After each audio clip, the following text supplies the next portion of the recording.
people hit me up all the time and they ask, what would it cost for you guys to build me a Mustang like that? And I tell them. And then you never hear from them again. Never. Yeah. I mean, people are used to seeing you can buy a McLaren for $250,000, and that's what, and this is a Mustang. A Mustang shouldn't be as much as a McLaren. Exactly. That's a company that has spent an absurd amount of money and time on efficiencies. You guys know you're building a custom car, like you were saying. You build one-off custom headlights. Like, there's no efficiencies in that. No. Like, it's outrageously expensive. When we did mine, it was like a $500 car. So like the relationship that people perceive is like, I'm going to get one and do the same thing. But in reality, that car probably cost $300,000 to build. So, but they think because you can buy one for $500, then everything that went into it was cheap, and is not the case. I guess you're on the same time zone as we are, right? Yeah. Yeah. Perfect. So I'm just getting started this morning. My name is Elvis. I'm Tim. I'm Rob. Yes. And I'm Chris Ashton from Ruffian Cars. Awesome. We are a custom automotive shop. We're based out of Vancouver. We've been in business for what, like 20? Almost 20 years. Which seems unreal, but Yeah. Yeah, that's really, really impressive. Yeah. And so, but we started this podcast almost 2 years ago now, and we just love talking about custom cars. As we're getting started, I'm not sure if people, like a lot of people do know you, but for those that do not know you, just tell us a little bit about yourself. Let's see. I grew up loving cars, and I went to school for art, and then that got me into video games. And then I've been working in video games for almost 30 years, so it's 29 years right now. That's wild. Pretty successful in video games, and that has afforded me the ability to work on cars and build some cool cars. So I built a couple cars. 2019 is the first time I had a car at SEMA. 2021 I went back with another car. And they were just my personal builds, just two cars that I built after work, on the weekends and stuff. And they were really successful, and they kind of went viral on social media and stuff. So it got me thinking that maybe, if I could have had another career, building cars is, what I would have really loved to have tried. And, fortunately, like I said, successful in games. So after those two cars, I thought, why not try it? Why not try actually owning a shop and running a shop and building cars professionally? So I officially started Ruffian Cars in 22. The 64 Galaxy and the 67 Mustang that we showed at SEMA last year are the first two builds from our shop. I spent that whole SEMA staring at your car. My car was directly across from your car in Tread Pass. I remember it. Yeah. Yeah. I was like, that thing's sick. Yeah. There's like a handful of cars in Tread Pass that I was like, man, I want to drive that thing. But Yeah. Mm-hmm. Yeah, that was a beautiful piece. And you did that one just for yourself. It kind of like jumped you off in like big time car building. Kind of. It wasn't immediate. The car, like I said, even after SEMA, immediately after, there wasn't a ton of attention on the car. And during SEMA, I was kind of, to be honest, a little bit disappointed at there wasn't a crowd of people around the car or whatever. But ultimately, it was okay because it's a car I built for me. I never planned to go to SEMA. I never, it was all stuff that just kind of unfolded. But it seemed like 3 months after SEMA, 3, 4, 5 months, like things started going crazy. It takes a while, I think. Social media, you think it's super fast, but the way it spreads and things go viral, it takes a lot of time actually. And then my Instagram started to blow up, and then I was already kind of in progress on the GT40 build that I went back a couple years later with. Yeah, and that was a really nice sort of kickoff from the 70 Mustang into the GT40, a beautiful car that was based on a Superformance car. Am I right? Yeah. That's correct. Yeah. Super nice, and a really good place to start expressing your creativity again. Beautiful cars. Thanks, man. Appreciate it. Yeah. It's just pretty awesome because I've seen some of the videos on like Autotopia. They did a beautiful job in highlighting some of your builds, but I always just wanted to just dive into the mind of the builder, which is obviously you. But what has it been like running a custom shop? Because we have our opinions and they're fairly strong. So I'm curious to hear yours, because we're like even after 20 years, we're just kind of getting to the point now where we're able to build some things without necessarily needing a customer. So things are progressing, and we get a lot more creativity, and we can take it further. But like that initial 10 years where we started and we're trying to prove ourselves was a grind. So like when I see your things, it's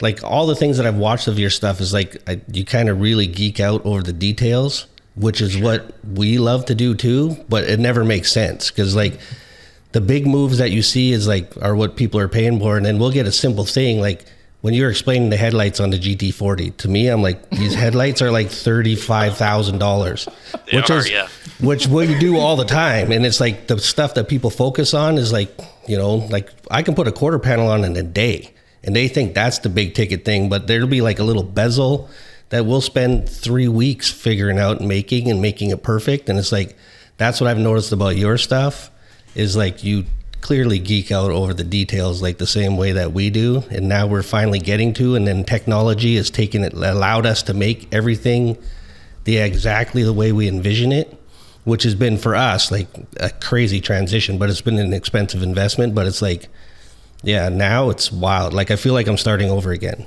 Like we get a whole nother shot at it now. That's cool. Yeah, I mean, my scenario is kind of weird, but I feel like there's similarities, right? Where it's like the 30 years in games was a struggle, and I've owned my own game studio for 14 of those years, and that, most of that time was paycheck to paycheck. Like we were always like this close to, like closing the doors. If something happens, it could all fall apart. And it was just trying to make it to the next project, to the next month, to the next milestone. So that's almost 30 years of hard work in order to get that company to a point where we could actually start making money. And so finally, now, I'm in a similar scenario where it's like the builds that we've done so far I've funded myself. And that's the only reason we could sort of go crazy on them and put that level of detail in them. And people hit me up all the time and they ask like, oh, what would it cost for me to build, or for you guys to build me a Mustang like that? And I tell them. And then you never hear from them again. Never. Yeah. I mean, there's so when we could get real deep in this really quickly. I think that people are used to seeing like, oh, you can buy a McLaren for $250,000, and that's what, and this is a Mustang. A Mustang shouldn't be as much as a McLaren. But it's like, that's a company that has spent an absurd amount of money and time on efficiencies, on processes and pipelines, and trying to get, that's in order to be a successful company, you've got to try to whittle your costs down to the smallest amount, right? So what you guys know, you're building a custom car, like you were saying, you build one-off custom headlights. Like there's no efficiencies in that. No. Like it's outrageously expensive. So that's, I try to convey to people the labor. It's the labor costs that are bananas on these builds. We spent 7,000 hours on the Galaxy, and granted, it's a new. I'm still young to it. The team is young to it, so we made mistakes. We did things 3 times sometimes. We're not super efficient at it. There's other tools that you could use that would get us there quicker. There's other processes, right? But still, it's just at the end of the day, you build a custom car from the ground up. You're talking about building. It's a tube chassis. It's a full roll cage. Like all that stuff was done in-house. Like there's just not a fast way to do it. And then you get into like dimple dies and speed holes and all this stuff that it just the hours just pile up. And if you do quick math, like any shop's going to be more than $100 an hour, right? 7,000 hours, that's 700 grand for labor, and you don't have a car yet. You don't have you haven't paid for a motor, you haven't paid for costs or anything. So that's, I think, our challenge is, and I don't know how to sort of I don't know if we'll be able to make ends meet or how to do that, or but it's also not my goal right now is to more build the brand and learn as a shop and learn as a team, build a handful of cars together, figure out who's really good at what's the best way to do things. The things we learned on the Galaxy we're using now on the 69 Mustang that we're building. So all this stuff, and the only way a car is ever going to sell for what we need it to sell for is if the brand itself is adding value, right? Yeah. It can't just be the car at face value. I think you look at stuff like Singer Porsches. Everybody knows the Singer Porsche is going to be $1 million plus. At a minimum, you're going to spend like 1.2 or 1.4 for a used Singer. It's just the brand. I think it's a little bit easier with a Porsche because everybody immediately the Porsche is already an expensive brand, and then you go build a custom one. Is there. Exactly. Yeah, muscle cars are one of those things where traditionally they've been affordable, and nowadays, like, it's just more and more like you can't buy a decent used Charger for less than 100 grand. Yeah. It's pretty interesting that you also mentioned just the amount of hours that go into all of these builds, just because even at the shop, like, we have the conversation all the time of even sometimes you have to donate hours almost. Like, you can't charge, for example, even if you spend 300 hours on something and you look at the cost of it and you're like, oh shoot, this is a lot of money. And so sometimes you have to donate your time to some project because everything is so one-off. And there's a lot of things that you just can't let go. Like, we'll do a bunch of stuff and then you're like, we can't leave that like that now. And then now we've sort of transitioned to a class of customers that almost expect you to, like, why did you let that go? Why wouldn't we have done that? You're like, well, I didn't want to add more to it, and they're almost disappointed. So it's a weird place, but like, there's so many things that you give up just because you need to finish it out. And I don't think it ever goes away. Like, it never stops. Like, in our entire career, it's like we're always giving stuff away all the time just for the sake of making it right. Yeah. I can see that. That makes sense. It would be very, very tough I didn't have budgets for these cars. I'll take it back. The original 70 Mustang that I built, that one, the company had started to do well, but I had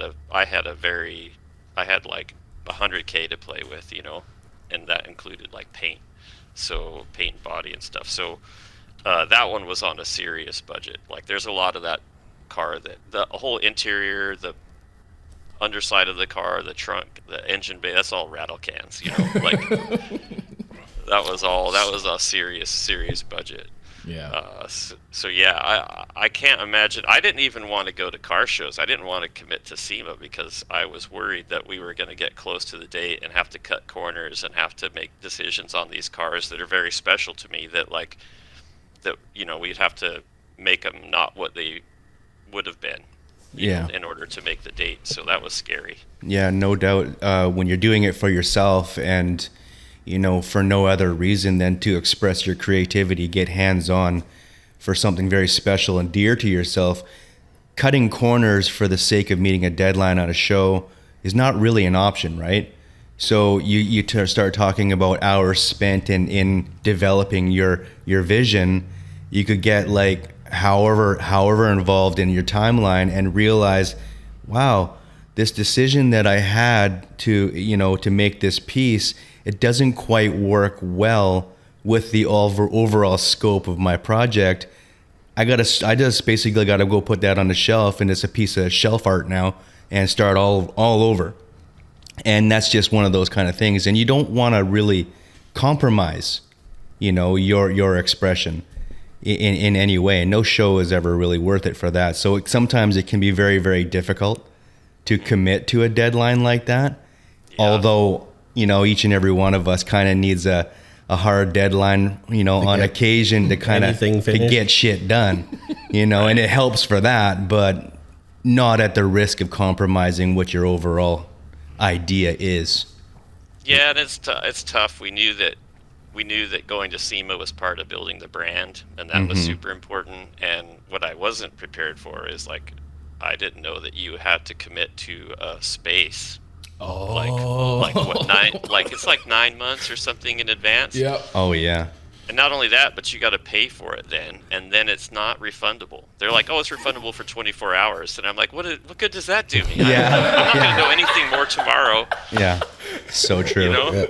Yeah. So that was a hard sit down, come to Jesus moment with the team. Sit down and be like, "You guys, this floor space will cost $30,000 just to go and have our cars there." And I was like, if I commit to this, I'm gonna lose $30,000. You guys. We all have to be in this together. Everybody has to be committed. We got to do whatever it takes, Yeah. Otherwise, you're just throwing my money away. It never seems to get easier too. There's all the SEMA crunch is real, no matter what. Like when we did mine, because we've done SEMA a whole bunch of times, it was like the exact same thing. There was just things we didn't finish. Rather than trying to cut corners and make it kind of, sneak it through, we just didn't do it, which gets you beat up too. And my mistake is I left intake clamps off, and I just placed it. Car run, drove everything. I just couldn't put it under boost. I got lit up on the internet for that. It's just like, oh my God. But even still, it's 5 years later, and I'm still messing with that car and adding more stuff and changing things, and it just never ends. It just keeps going and going. I am shocked by the amount of time it takes to sort a car out. Yeah. We both cars were running and driving in November, and we were proud that they were real working cars and everything worked. But here we are in June, and the Mustang is up on the rack right now. It's like even when you make the best decisions and you think you're buying the best stuff, there's always something. It never ends. And even just getting the time. For us, the time to just go out and spend it with the car, we never seem to have it. I talked to a lot of other builders at some of the shows recently trying to figure out, like for me on the 67, it's been tough because we've been trying to put on street miles to test everything, but then you worry about rock chips and damage to the car, or heaven forbid, an accident or something. I was talking to one of the other shops, and they were saying that they do their test miles initially when the car is in bare steel. They do a bunch of test miles for stuff like suspension clearance and stuff like that. Things that are kind of hard to test on the rack. So I think that's going to be we have to learn and change our processes and make adjustments and stuff. And I'm sure that over time you guys learn brands that work really well for you, and parts that work well together, and parts that don't, and all of those things. So, we've got so many teething things to go through. Yeah, and I don't think it ever ends, because as your skill set evolves and your creative vision evolves as well, you're always pushing into something new, and you're always gonna be teething a little bit. You're okay, there's this new product out there that I'm desperate to try, because I feel like it's it's gonna be part of the overall, but you're gonna end up, it never ends. You're always gonna be chasing that. I can see just that. shaking down to the little issues here and there, and it's just part of it. Mm-hmm.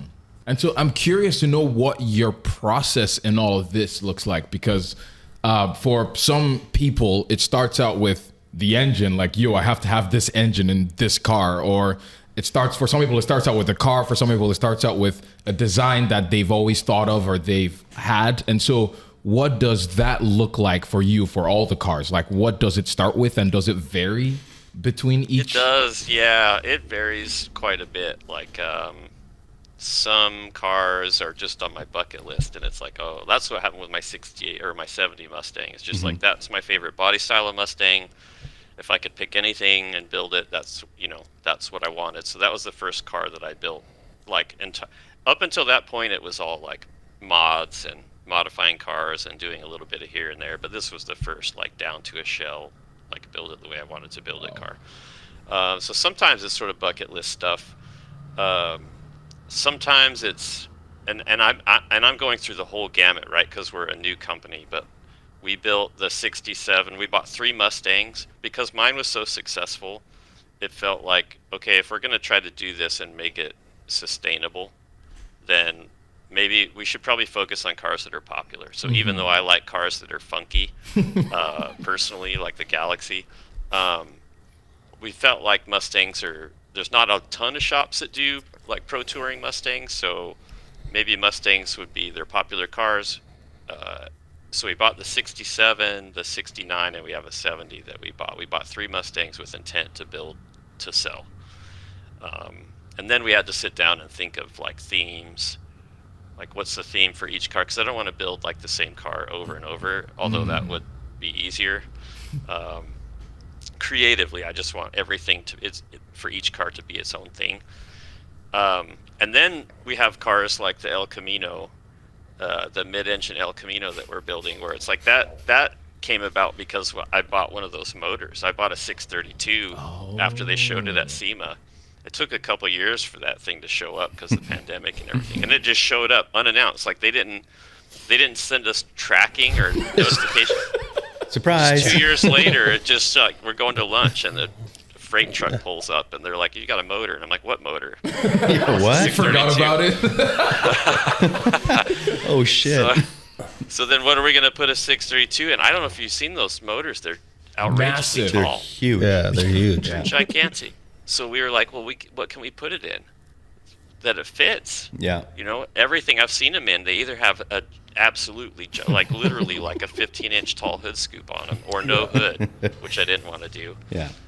We talked about putting it in like a C10 pickup truck because they have hood clearance. Yeah. But trucks don't get traction anyway if they're rear-wheel drive, like no Right. traction anyway. So where are we going to put 1,000 horsepower in a truck? It's just going to be a donut machine. Like, Yeah, there's for no- sure.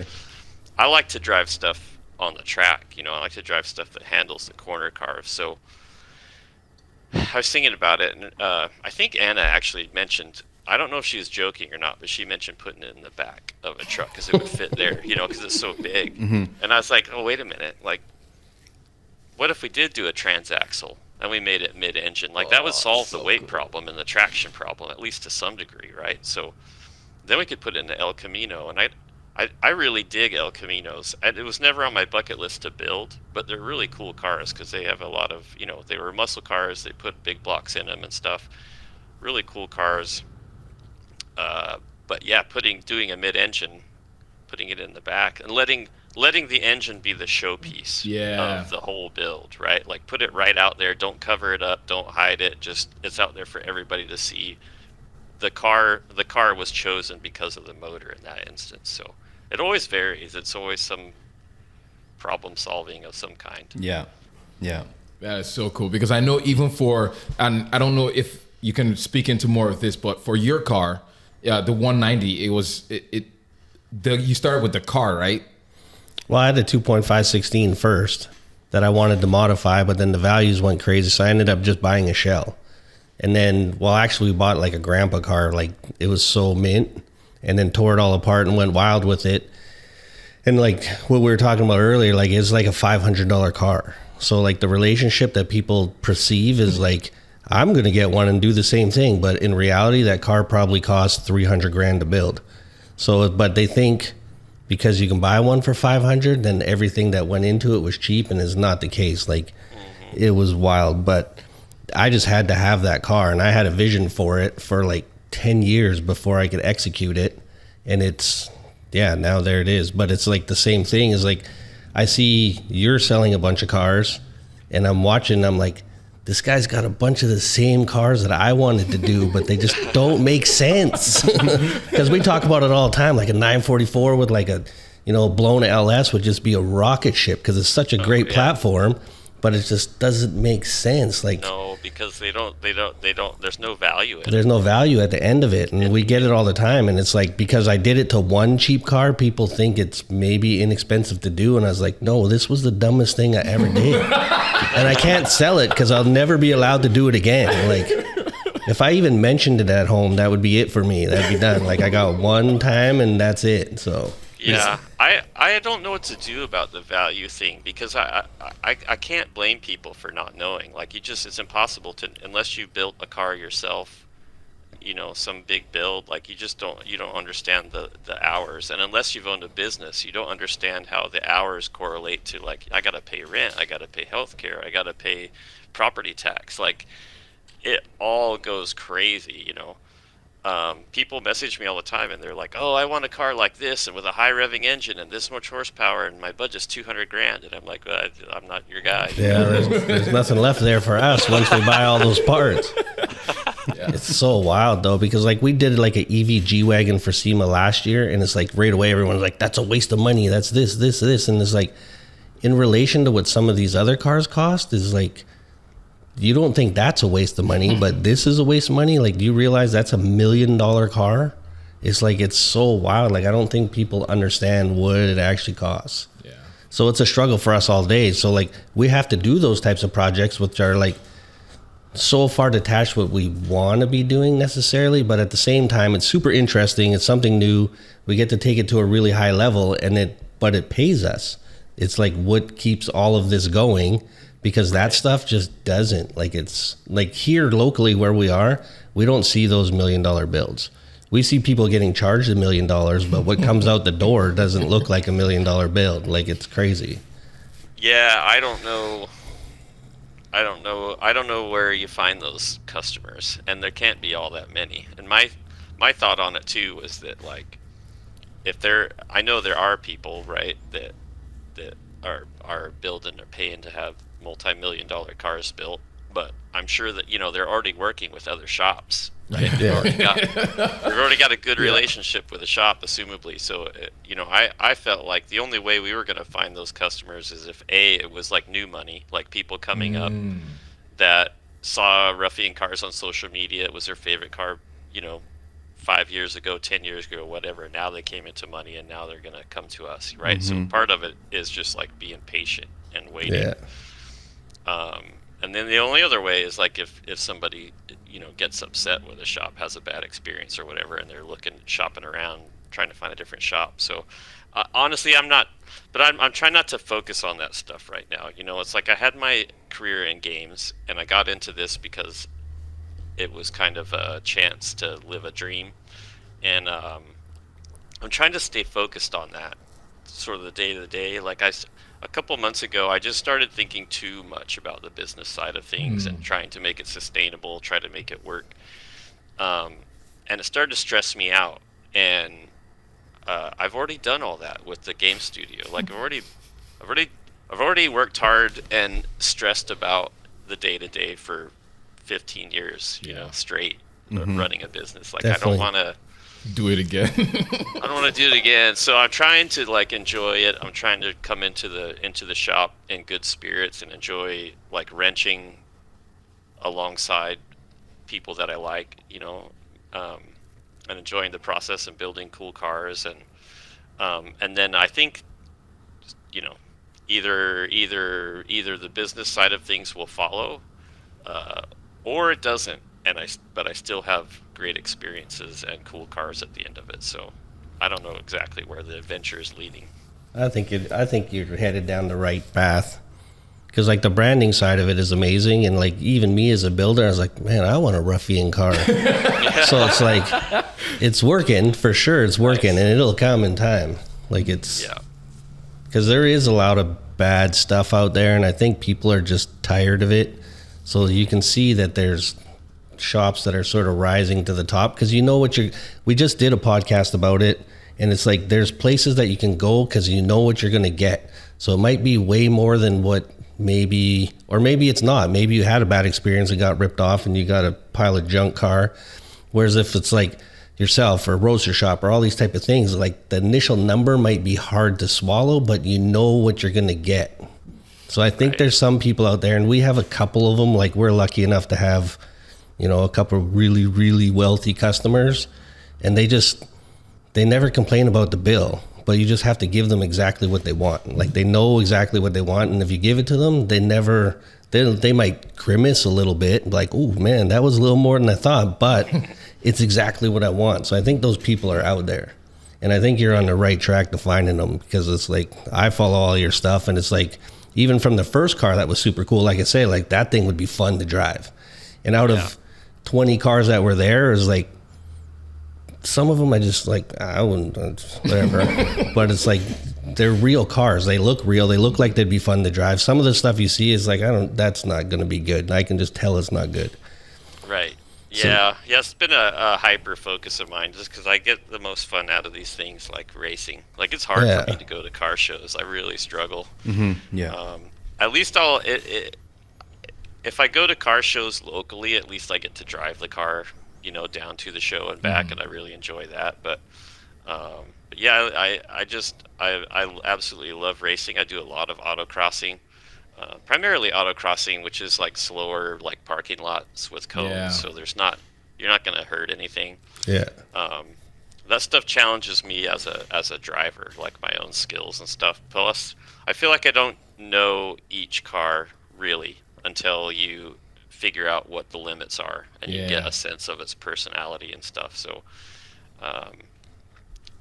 they're all meant to work, Yeah, that's pretty cool. Like, you mentioned about like autocross and all of that. It's cool that you actually take the cars out, because like a lot of people build cars but never get to, and it has, for example, the potential to do all these things. You see the spec sheet and everything, but they never actually take it out and actually use it there.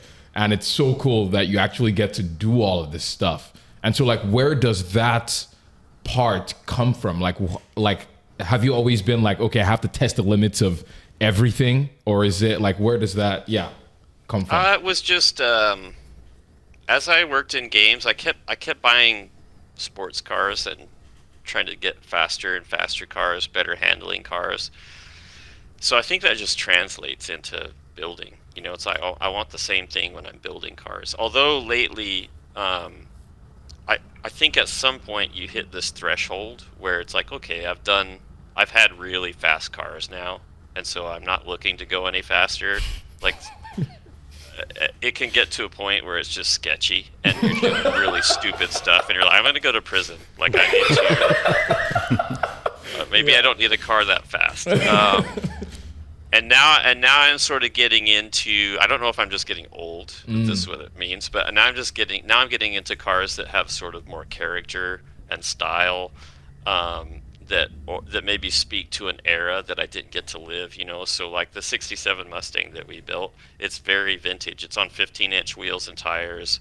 Obviously that's not the most performance oriented, but it calls back to when they were racing in the 60s and 70s. I want to time travel a little bit, and feel what it's like. So now I'm sort of getting into more of the style and the feel, and that car for me, when we went to SEMA, it had a license plate on it, said Emotion, and that was the really what we were trying to do with that with that build, is not be the fastest car, the best handling car, the most horsepower, anything like that, which is what a lot of people tend to do, is like, what do I want to feel when I drive that car? You know, so and so for you, like, what's the, like, we talked about this again on a previous podcast, but like, what is that peak power for you that you're like, okay, this is borderline unsafe and sketchy versus like, okay, this is drivable? It's a horsepower and weight scenario, right? Like I had a McLaren 765 LT and even a McLaren 720, which is not quite as fast as that. Both those cars are like way too fast. Yeah, way too fast.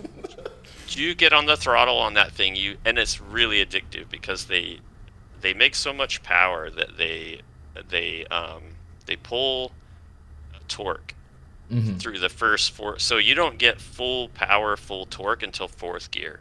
So in normal cars, you kind of expect like first gear, if you can hook, first or second, will pull the hardest, and then each gear pulls a little less and a little less.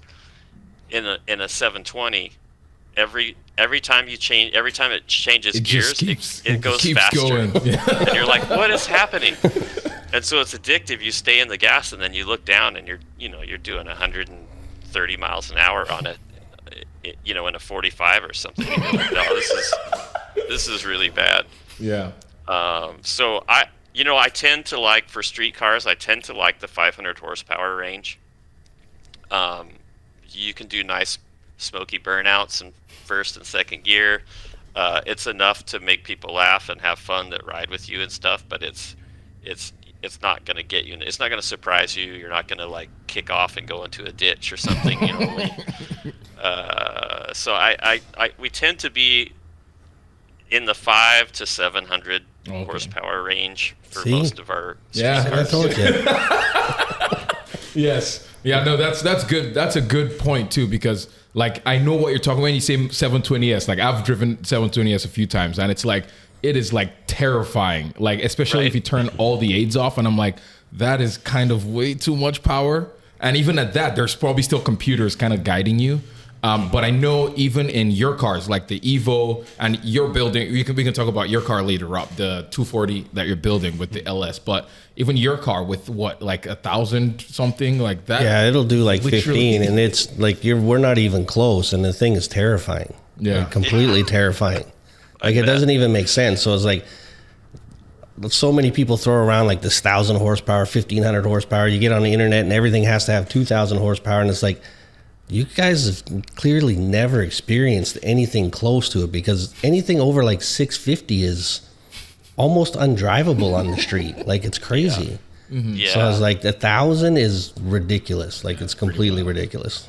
When you go to Long Beach Grand Prix and you watch the Lamborghinis and the Mercedes and all these Aston Martins, like all these sexy high-end exotic cars racing, and you're like, they sound phenomenal, they look like they're fast as hell. They're all like 500 horsepower, 600 horsepower, and they're actually most times a little bit heavier than the stock cars because of all the roll cage and safety and stuff. So yeah, and they're like the fastest cars in a spec, right? Like you don't really, if you want to go fast on a track, you don't really need those kinds of numbers. Power? Yeah. That said, there is a fun in it, and in the scary and stuff. Yeah. And I do. It's a weird thing, but we just got I bought that '67 Dart that Gas Monkey Garage built when they were racing the Roadkill guys, and it's got a Hellcat engine in it, and it never, when I bought it, it wasn't running right. Nothing worked properly. We've gone through the process of converting it to street car, where it's got a full-size radiator and a fuel tank and an intercooler and all the stuff that it didn't have as a drag car.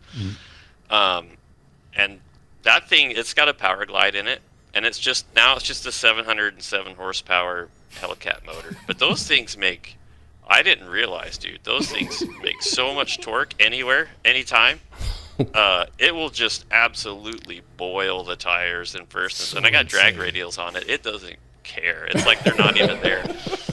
That car is so rowdy that I love it. Like it makes me enjoy it, and it's because that it's so wild. Mm-hmm. Driving it like slowly on the street is fun because you know what it could do. And you can just blow the tires off of it anytime you feel like. Right. Yeah. So there's definitely a fun in that sometimes, in the things that don't really make sense, Yeah. But yeah, if I'm making a car to make sense and to be fast on a track or autocrossing or something, like, you can't really do anything, especially autocrossing.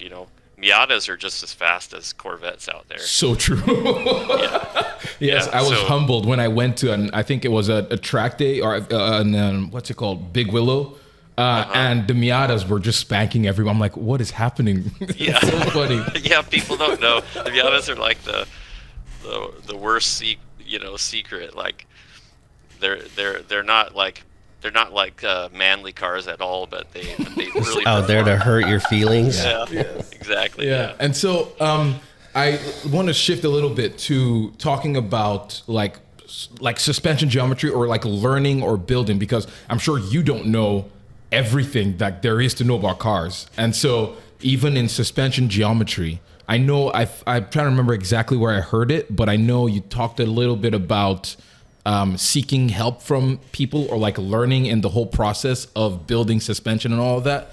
And so and Rob, I want you to chime in here because even for your car, because I'm like, oh, you guys know everything. It's awesome. But no, he's like still learning, which is pretty cool. But yeah. Well, I mean, okay, so I'm building a 240Z.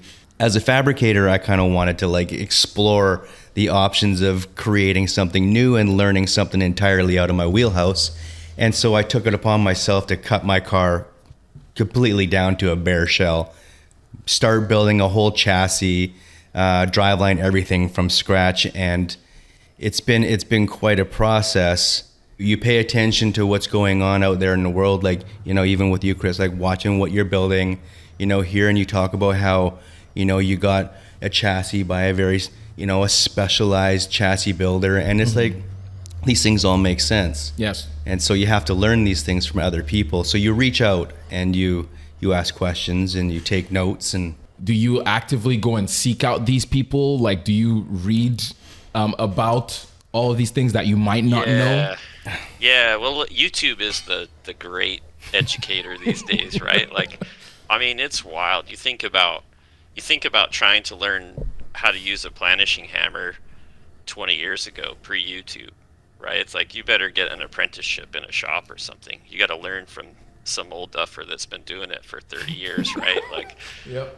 And when I started to build my Mustang, I wanted to build fender flares. I wanted them to be steel, and I wanted them to have some shape, you know. So I got on YouTube and I started watching videos, and I'm like, it doesn't look that bad, you know. It's a lot of it is you have to have the knowledge and you have to have the right tools, and if you have those two things, you can build a surprising amount of stuff, and have a lot of success if you're patient.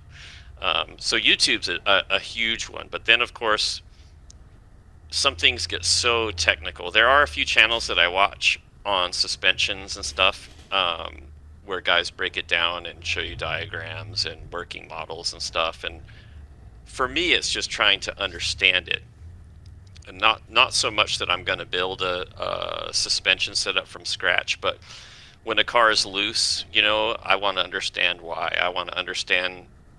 And some of it comes from video games. Like you play Gran Turismo, and That's you go awesome. to tune your car, and it's like you make a bigger front sway bar, you know, or a bigger rear sway bar. Like how does all, you know, spring rates and stuff. A lot of that stuff simulated pretty well in games. Maybe not That's super pretty cool. accurate.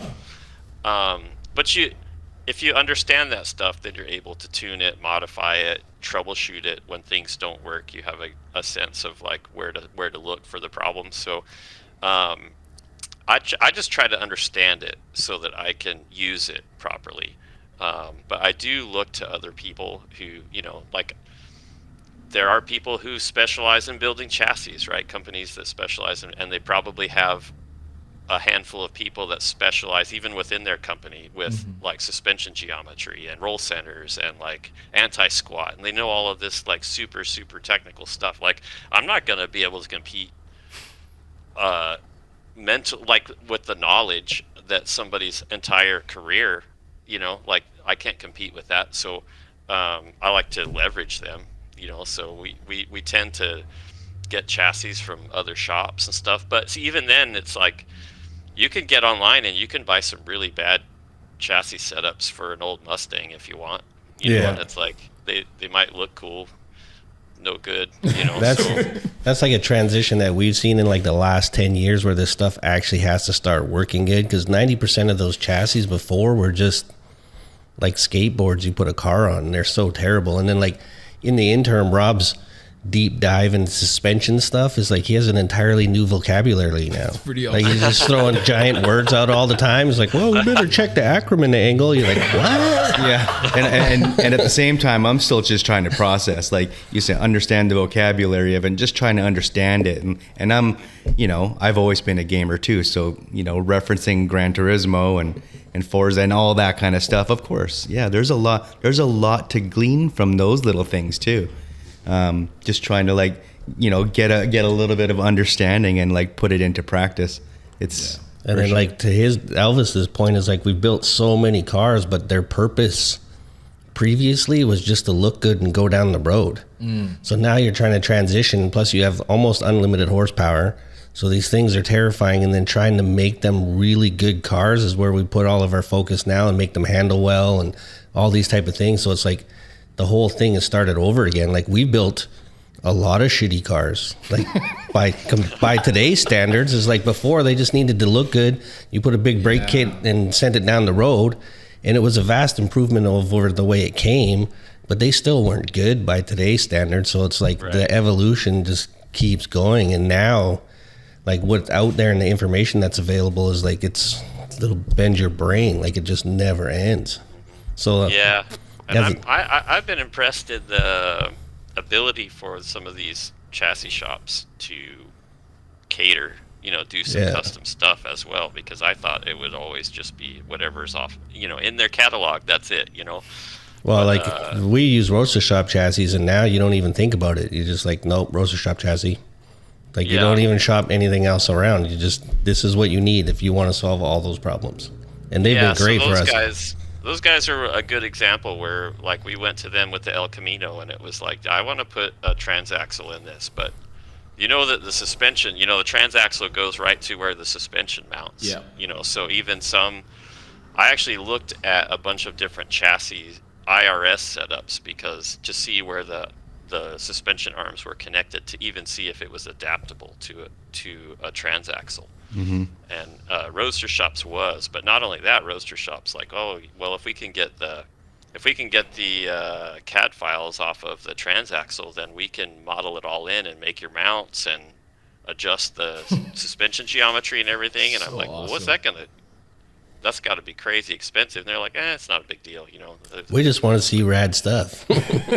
Yeah, so it's cool the stuff that they can do on the computer now in CAD, where they can just put that transaxle in there and then modify the geometry and cut some plates and make the chassis. Like, that's one of those efficiencies thing, right? Where it's like we looked at, after we finished the Galaxy, we looked at building this 70 CUDA and doing it the same way, and it's like we can't compete with Roadster Shop. You can't. Like, we've talked about it 100 times. Like, by the time you work it backwards, you can't even get close. So you just got to concede. Plus the end product, and now the perception of something with that chassis in it. Like, we just went to Barrett Jackson, and it's like the resale value is like you're getting all your money back. Like, it's part of the price now. So like, if it's a Roadster Shop chassis car, you're getting at least as much or more than what that chassis cost you. So it just makes it like a no-brainer. Like, yeah. I mean, we couldn't. We were looking at. We just did the math on doing the frame rails. I think it's like we worked it backwards, and it's like $6,000 or $7,000. You can't even get close to that by the time you part it all out. Like, it's crazy. Mm-hmm. Yep. So and like I said, they're. It's not just whatever. And at this point too, their catalog is. Yeah, ridiculous. Yeah. It's like we're like, oh, we're gonna do a '57 T-Bird, and it's like, yeah, they got a chassis. Like, really? Yeah, it's pretty awesome. And then I just wanted to talk a little bit about. You mentioned CAD. Did you start from day one, utilizing all of the benefits and everything that CAD offers, like scanning and profiling, all of that, 3D printing, everything? Like, did you start out from the go like that, or were you just you just pretty much make everything manually, pretty much? So it's always a mix for me. Like, after 30 years in games, like, I'm super comfortable on the computer with 3D programs, and I was already like into 3D printing as just like a hobby, like geeking out, like nerd stuff. So for the GT40, I bought a 3D scanner. Which I bought partially just because I wanted to nerd out and be able to scan stuff. Mm-hmm. But also it was critical because the nose of a GT40 is so, there's no straight edges on it. So like, how do you measure, if you're gonna build a 3D model, like, how do you measure and get that headlight bucket to fit in the right place? It's like, I couldn't think of any other way to do it.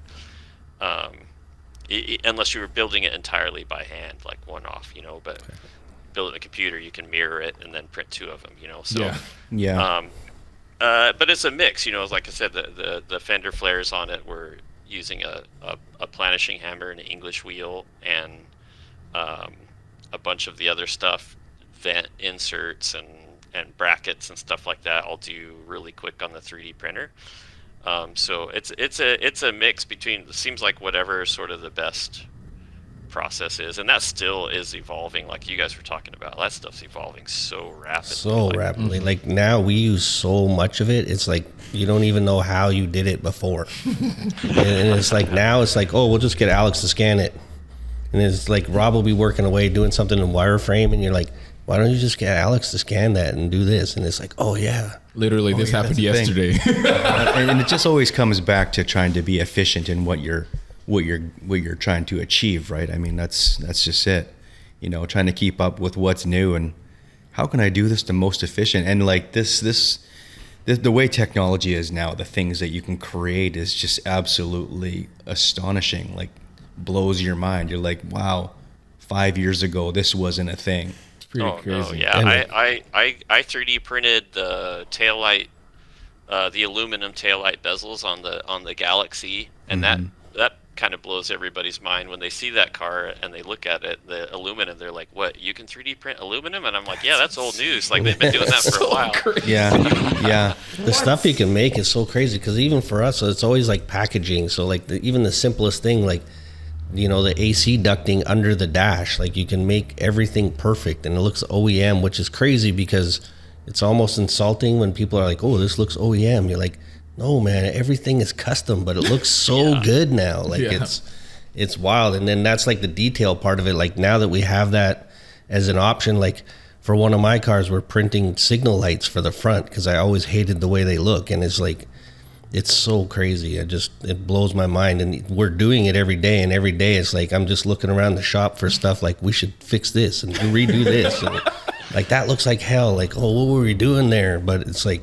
the transition is crazy. Yeah. Yeah. It's one of the reasons I refuse to go back to my 70. I mean, for one, I want to keep pushing forward, push forward. But also the 70 is cool because when I look at it, I can see how far I've come. When I look at like how the headers are built or whatever, it's like, yeah, I could totally build a much nicer set of headers now. But I don't want to because they work. If there was something busted with it, if there was something that like was bad with the suspension or something, then of course I would go back and fix it. But yeah, I like seeing the progress between builds, and the cars are funny because when you look at the 70, I think it still holds its own. Just visually, like curb appeal, I talk about a lot. Yeah. But you dig into that car, and there is a massive difference between the quality of work on that 70 and the quality of work on the 67, which is the most recent car that we've built. Even though like sitting side by side, people will debate about which one they like better. Yeah. Yeah, no, it is interesting. You talked about like letting go of something and like continuously evolving, because I feel like I'm still new at like custom car-ness. So I have a wide body Datsun that I am still working on, but I've been doing that for like a few years, and it just, like we mentioned, like it just never ends. And so a typical example of that was I made these fender flares for it. They were steel, but then, I didn't know how to weld. Cheap welder, used Bondo to pretty much smooth out, but like the Bondo is like probably this thick. But and so I constantly, now that I've been here for a few years, I want to go back and fix all of those things. And we told him the same thing that you just said. Just like let it go. Start on a new one. Like you have opportunity. Like just put it behind you and move on. Yeah. Yeah, I think there's something refreshing and like a relaxed, like a clean slate, And plus, we talked about it. The cost of these things is all in the labor. So I always tell people, like, if you're looking to buy a $200,000, like you want this car to be $200,000, you need to build it yourself. Like you need to figure out how to do the labor. Like the stuff, a lot of it's not rocket science. You got to do your research and your due diligence on things. But building an old muscle car, a lot of it's basics, you know, and you can go as far and as deep as you want to on that. But the nice thing when you with your own project is that it's free labor. Yes. Yeah, so true. Just leave well enough alone, start on another one, and reflect back on that other one. It's so hard to do, Yeah. though. It's you know, what's cool though is I mean, if anybody who can build a car and get that thing running and driving, like, I don't care what it looks like, I don't care how it sounds, like, it's a feat. Yeah. You know, anytime, I'm sure you guys shop Craigslist and shit. Every day, marketplace. and stuff. Yeah. Because I always do the same, and you see so many like abandoned projects and stuff on there, and it's like, I have a friend who he took 4 years and he built a gasser cutlass. Ooh. And I always have to remind him, you know, because he's like, oh, you know, I want to do something else, or, you know, I'm like, dude, you're in the like a 1/10% of the 1% that actually like See built something their through own to the car. end. Yeah. Yeah. It's funny because all the guys in the shop have their own shop projects, and they all bitch and complain the entire, like, I'm never doing this again. And as soon as it's done, it's like, I'm selling this because I want to build this. Yeah. And you're like, you just complained for 3 years about how horrible this was, and now right away you want to do it again. It's a sickness. It's a sickness, and a lot of our customers are the same way. Like, they rush you, they lean on you, and as soon as it's done, it's like, we should build something else. Should we sell this? And it's like, you complained the whole time, and now you want to do it again? Like, Yeah. it's an adventure, and it seems like a lot of people are more about the adventure than the end project. And It is. I wish they'd just admit it from the beginning.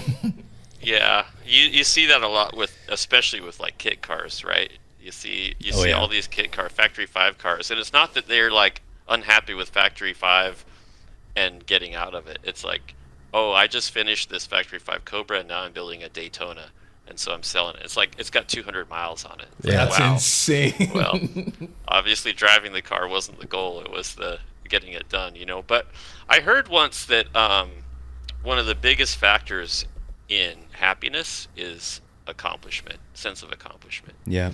And I think that's a key thing, like building vehicles, at least for me.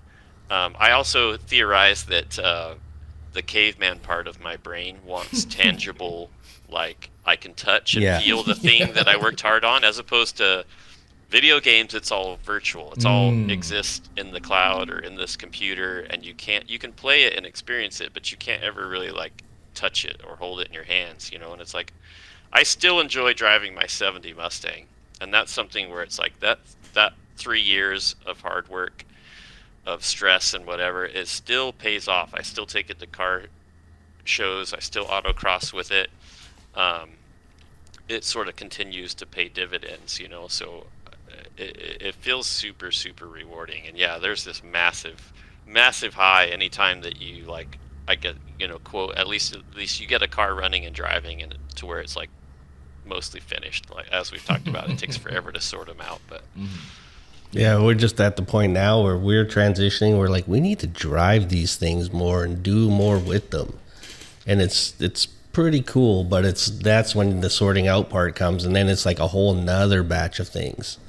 yeah, I that's another part for me too, is like, given the choice, a lot of times I would rather be in the shop building a new thing than being out driving it or going to a show really? or something. Yeah, so It's funny. I just did a Porsche event on the weekend, and it was like just this name dropping thing, and I'm like, they're like, you know this guy? I'm like, nope. You know this guy? Nope. What about this guy? I'm like, nope. I don't ever leave the shop. Like, the fact that I'm know. even here today is because I came with a friend. Otherwise, I don't, like, I'm not about this side of it. And it's like, it's such a weird thing. And then you realize, you're like, yeah, I just stay in the shop all the time. That's literally my happy place. But when I'm doing it, all I do is complain about it. Like, Yeah. we've got to get out and do more stuff. And then you do more stuff, and you're like, I just want to go back to the shop. I find it's almost like catch-22 when you get out there and you put all this effort into something you created, and then you get out, you're behind the wheel, you're driving, you're like, and then the gears start turning. You're like, oh, okay, well, it's doing this, it's acting like this. Now I got to change that, and you start processing it in a different way, like, and then like it just never ends, and that's kind of fun in its own way. Just to sort of pursue like the evolution of that, make it really good, or for whatever your purpose is.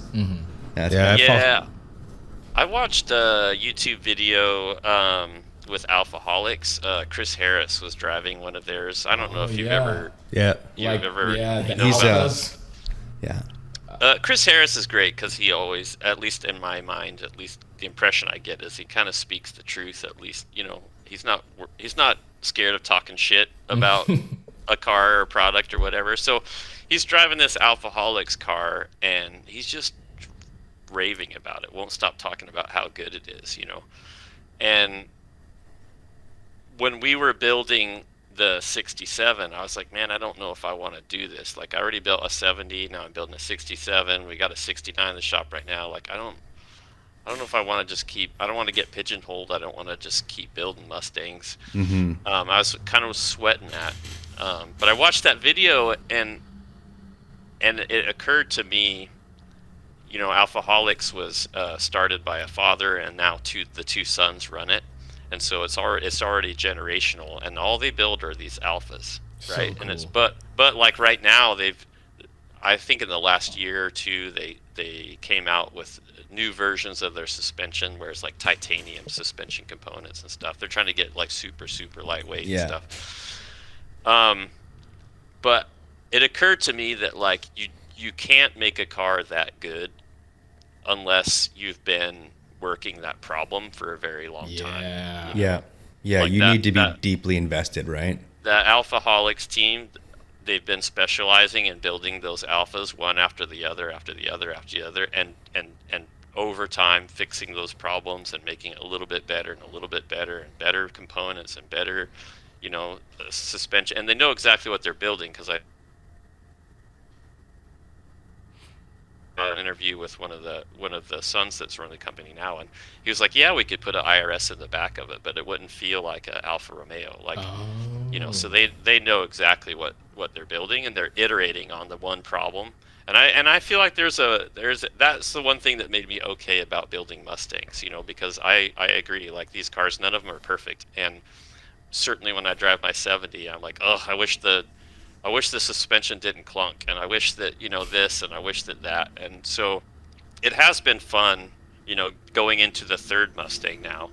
The 67's measurably better, you know, at least quantifiably, quality-wise and stuff. We addressed a ton of the things that were issues on my 70. But of course, it also it's got some of its own issues. And now we're paying attention to those on the 69. So I do think it's fun to sort of work the problem and evolve over time and just try to make something. I guess my goal at the end of the day would be to make something that Chris Harris would drive and rave about, right? Like that would be cool. That's a good goal. He's a very emotional car guy, so that's a good goal. Yeah, but does building one car, like, I mean, not one car, but one platform, get old for you? Because I know at the shop you can talk about it.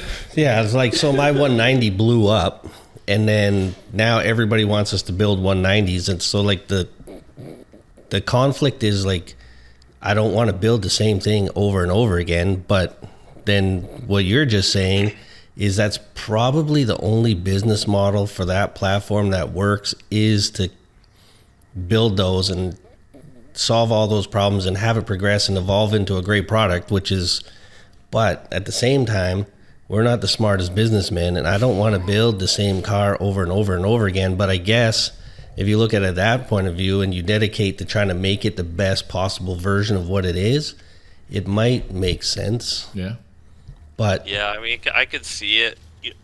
That's the only way I could see it. I have the same mental like struggle of like, oh, it makes business sense, but that would just be like, yeah, it just feels like torture to me. Like it turns into a production line, and I'm just like, ugh. Although I suppose these days with you know, with things like Roadster Shop, right? Like I'll also, to throw some other names in there, like Speed Tech. We're using Speed Tech for a 69 Mustang and the 70 Cuda that we're building.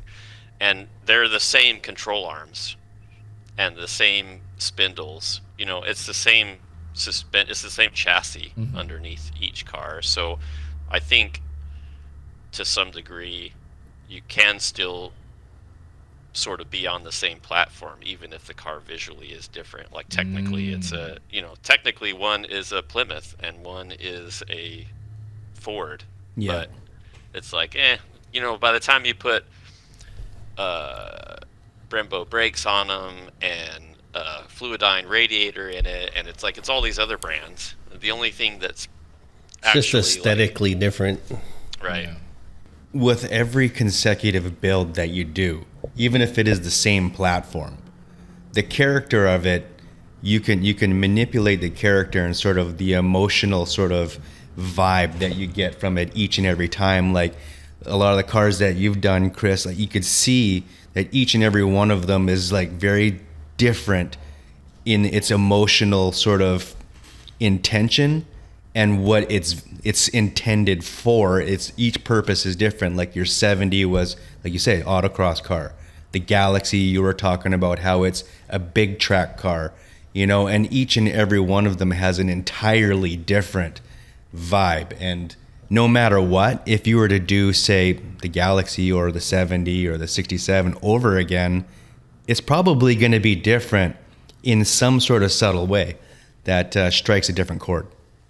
Yeah, for sure. I think aside from the themes and the sort of personalities of the car, I think there's also stuff like you guys were talking about we were talking about the costs earlier. But the 67, you know, I feel like we went through an exercise. I don't know that we're gonna ever be able to do it, but we went through an exercise of like, well, what if we were gonna reproduce? What if we're gonna have a line of cars that are based off of this 67? Like, what would be the base model? What could we strip out of the car and still have it feel like an FIA fastback, right? Like, what's the requirements? Okay, well, it probably needs fender flares. And it's like, does it? Like, to be one of our cars, to be an FIA? Like, you know, so that was a fun exercise to just say, okay, what's the base model? And then what's extra? And then what would the base model variant cost? Because we put so much, like you open the trunk and then there's speed holes in the trunk, right? It's like, how much did that cost? Not only for us to make the speed holes, but then for the paint shop to paint inside of all those holes and stuff. Like, they hated that. You know? So it's like, it's stupid, but the deck lid probably cost $10,000 at the end of the day, you know, because of extra stuff. And it's like, really, that's not the soul of the car. It's not what's critical to the feel of it. So I do think we're learning, and there's ways, you know, we certainly took that stuff into the 69 that we're building now. There's no our cage is super tight to the body, so in our gussets, like, there's not even room for the dimple dyed holes. Oh wow. So on the one hand, I was like, that's cool, that's good, because we know those are expensive, you know. To Yeah, it's so true. Yeah, so you learn over time, and things change over time. So yeah, it's a good. I don't know. I'm having a good time. It's a fun adventure. It's always cool to talk to other people that are doing it, and see what kind of similarities there are. I was talking to the Roadster Shop guys. I was like, you guys ever have cars that just like will not get done? Like, they just kick your ass. Like that 67. It's like, that was supposed to be the easy car, like with bolt-on suspension and everything. You know, it's a small block. There's nothing crazy about it. It was supposed to be the easy one. And the Galaxy was supposed to be like the really crazy. And the Galaxy got done, and that car's like solid. You can drive it around. You can race it. You can do whatever. Like, we haven't had parts fail. It's like That's the so 67 awesome. is just like kicking and screaming the whole time. Oh, I'm like, no. what is going on? Like, why? What is the universe trying to tell me? But I guess that's just the way it goes. Just ignore it and keep going. Yeah. That's what we do. So I wanted to talk a little bit. We talked about the electric. We built the EV G-Wagon 2-door convertible thing last year for SEMA. But I wanted to know what your thoughts were on the whole EV thing, because it's very, very polarizing. And so, yeah. What are your thoughts on it? And do you plan to do anything EV to any future builds, or like no? Yeah. And you don't have to hold back at all, because we are not EV guys at all. I actually really like them. I think it comes from my days when I was a kid. I also got really big into like RC cars. Yeah. And so and then as a teenager, it was all like electric when I was a kid. And then as a teenager, like nitro came in. Yeah. And I got heavy into nitro. Such a frustrating hobby. Yeah. And then what's cool about RC though is it's everything in miniature. Yeah. You know what I mean? And simplified. It's like they have the nitro, especially, they have clutches, know, but it's like the simplest form of a clutch that anyone could conceive of. So it's fun to learn on those platforms. But then brushless came along. Yeah. And kicked nitro out the door, because brushless made so much power. And could run for so long, and it was so much more reliable and stuff, and less messy and noisy. And you got to actually have fun. Yeah. I still have a Nitro RC truck, and it was so cool, but it was so frustrating of a platform to mess with. But I can't throw it away, because it's just like, it's still so cool to even look at. I think that in a funny way that that kind of parallels with cars and the automotive industry and stuff. It's like I really like the gas powered stuff, and I like things that make noise, and but there is a crazy complexity to it when you think of all the moving parts and all the things that could possibly go wrong, and all the and I also, for my daily driver, I drive a Rivian. Okay. It's just so easy just to get in and drive to the warehouse, and then if I gotta haul stuff, I can. And when I get home, I don't ever have to go to the gas station. I loathe going to gas stations. So like as a daily, like it works really well for me. And the thing is, like, it's 7,000 pounds. It goes 0 to 60 in 3 seconds flat. Like, it's faster than most of my cars. Like, if it's stoplight, I'll take my Rivian, over anything I've built so far, which is stupid. But that's the reality of it, So and if maybe the background in computer games and tech, I geek out on the tech and the electric motors and how they're different. So I enjoy both a lot, and I've got a 911 that I haven't shown very much, because I think electric cars, at least on the aftermarket side of things, is so young and so early. It's true. And right now, it's like, really, my experience is very troublesome. It's Man, if you want to get beat up on the internet, build an electric car. I know. I've got a 76 911 that we did a Tesla swap on. Oh. I worked with Electric GT. Those guys did the swap. But it's been a long road from, it's still right now is still at a shop. Wow. I've probably driven it 3 times, I think. That's crazy. And it's like one of those things where it technically works, it mostly works, but then getting all the little bugs and hiccups, and there's always something. So I want to mess with it, and I want to do more with it. In particular, I'm really excited about, like, if you look at the newer like hypercars, supercars, they're all hybrid stuff. They're all hybrids. Yeah. In the respect of they're using electricity to use for the torque. Yeah. It's not like a Prius hybrid to extend gas mileage. They're just saying, well, it's a turbo car, and we all know that turbos build boost over time. We put an electric motor in it, and then we got instant torque. And if you, like, even in my Rivian, it's fast as hell from a stoplight, but once it gets going, it kind of tapers off, and gas motors do a little bit better there. So, like, I wanted to build a Batmobile inspired. I know you guys had Ash Thorpe on one of your shows. Yeah. Ash and I talk a lot. He's awesome. Oh, that's awesome. We're doing a car with them right now that we're going to be dropping here pretty soon, so it's pretty exciting. That's rad. I know he's got a lot going on.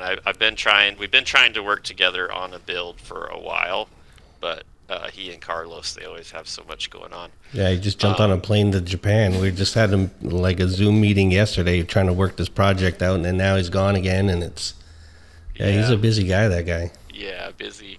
He's an amazing guy though. Yeah, I wanted to do sort of a Batmobile inspired mid-engine Mustang with kind of like an off-road rally mid-engine Mustang with an electric motor up front, so that it would be four-wheel drive, but it would be, you could go, if you did all electric, it would be stealth mode. That's wild. Right? And then if you wanted the most power, or if you were off-roading. But yeah, talking to like the electric GT guys and some of the others, like it gets difficult to sort of manage the EV with the gas motor, make the two understand each other, like especially if you're going to be shifting and stuff like that. Like you let off the gas to push in the clutch, but now you're engine braking in the front. Like it could get really messy.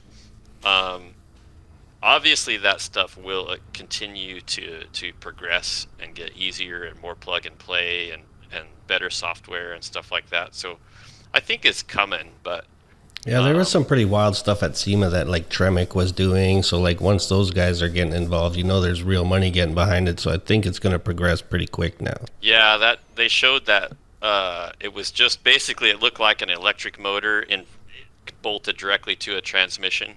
Yeah, it's like 300 horsepower, and it's like this big. Wild. Yeah, it's like so crazy. Yeah. So that like the packaging of them, the amount of power they can produce, and then the small size of them, it makes it really interesting and exciting. But for now, we're not. I guess once I have my Porsche and it's all solid and all good, and if you can do that, if it gets to the point where you can buy a Chevy crate engine, it's like that equivalent, right? Like a hybrid Chevy crate engine or like an electric? I'm just saying, like just like if you can just buy an electric kit. Yeah, they're not really we did the Revolt one in the G-Wagon, and it's awesome. It's like 480 horsepower and 1,000 foot-pounds. So like these people, it's like they question your sexuality. Like that thing is, you're like, buddy, you should feel this thing. It'll smoke 37s, like all four of them. It's nuts. Right. Like, how could you not appreciate that? Like it's like, and even when we took it on, like we're not EV guys at all, but it was a fabrication sort of challenge and a packaging challenge. So we were all in, and the thing is a monster. And then this particular guy, of course, you get all the like, oh, it's only going to Starbucks. This guy, we just built a portal G-Wagon for him. He took it like literally same day, put on a trailer, took it to the desert and beat the shit out of it. And now he wants to take this thing to Moab, the electric one. I'm just like, oh my God, let's do it. Let's go. Let's go. Yeah. Well, you guys are more on the cutting edge of that stuff than I am. It's a difficult place to be. I mean, there's a lot of movement there and a lot of progress, but it's like I think everyone's doing a lot of learning, because like even us in the like trying to put this project together, it's like nobody seemed to really know anything. And then we built one, and it's like, oh, you win EV of the year. It's like, how did we do that? Like, we don't know anything. And then I had EV companies locally that like that's their business hitting me up for information. And I'm like, I should be asking you. You shouldn't be. I don't know anything. Like, we just built this thing. So it's like I think it's for how much hatred that there is of it. I don't think people need to be that concerned, because if you look, there's like maybe 24 of these vehicles out there. Like, it's not taking over the world. It's insanely expensive, and it's like they think you're ruining the planet, and you're like, oh, I don't think I am. Like, there's not that many of these things out there. You don't need to be that concerned. I'm not coming to your house to EV swap your car, so take it easy. Like, it's right. Like they think you're just out there trying to swap everything and ruin the world. It's a weird space right now, but I think it's getting better and better. And we talked about doing something hybrid with our project with Ash Thorpe. Is like, there is hybrid platforms. So like, hey, do we go buy one of these and put it in there and see if we can pull it off? Like, So we'll see how that goes. But Yeah, I thought my buddy's got an old Toronado, one of the front wheel drive big block cars, and that thing's just a sled. The back of it is just a solid axle. Like, it's not an axle, it's just a bar with a hub on it. And it's like, man, that would be a great, like, put a Tesla motor in the back of that, leave the big block in the front, driving the front wheels, put a Tesla, like a sport motor in the back. And you'd have this car that looks like a Toronado, sounds like a Toronado, but then would just rip down the quarter mile. Like, decimate you. There's something about the idea that it just kind of fires you up a little bit, right? You're it like, does. Oh man, yes, if only. Yeah, or even like the front wheel drive LS motors or something, and then so half and half, the rear electric, but that's probably not going to work. But I don't know. Stupid It's ideas. the integration of the two that they still got to figure out. Yeah. Yeah. Even I had an RX-7, second gen RX-7. I sold it. But the plan was to do a 4-wheel drive electric, Tesla setup in that. But yeah, it's just too difficult right now.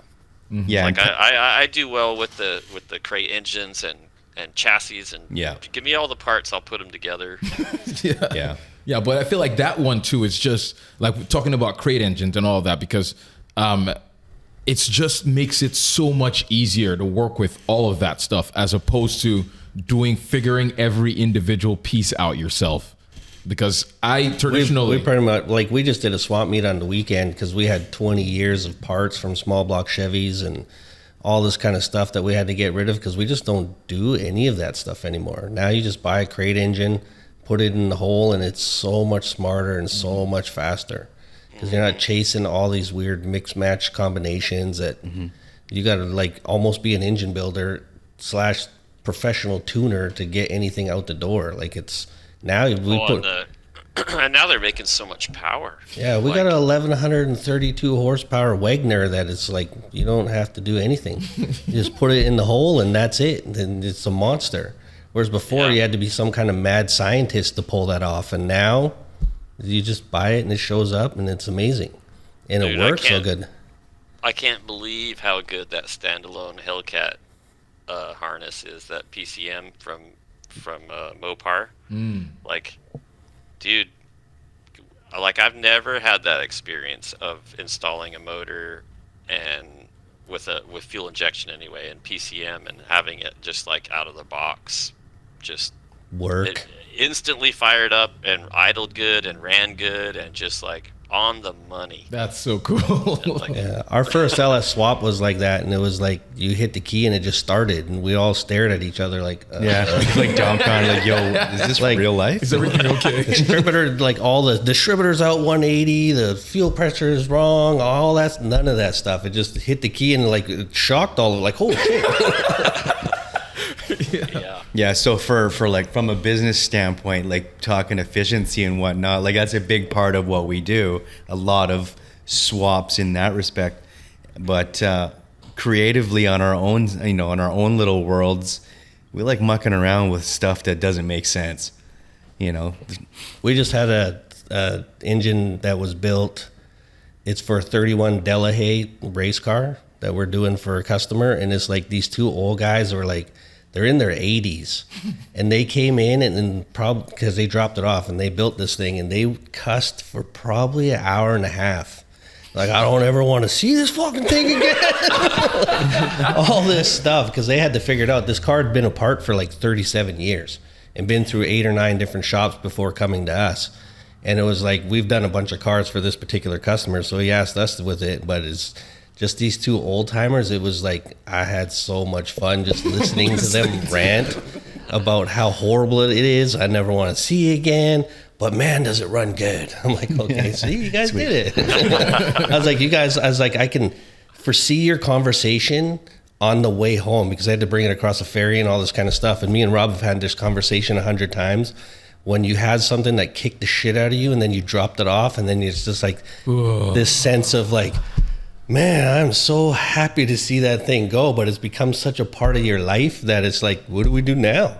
Like, let's find something else miserable to correct. Yeah. So it was pretty fun watching those old guys. I was like, it doesn't get any better, does it? It just, this is what we have to look forward to. It's another 35 years of just, Yeah, I mean that was part of my motivation with the after my games.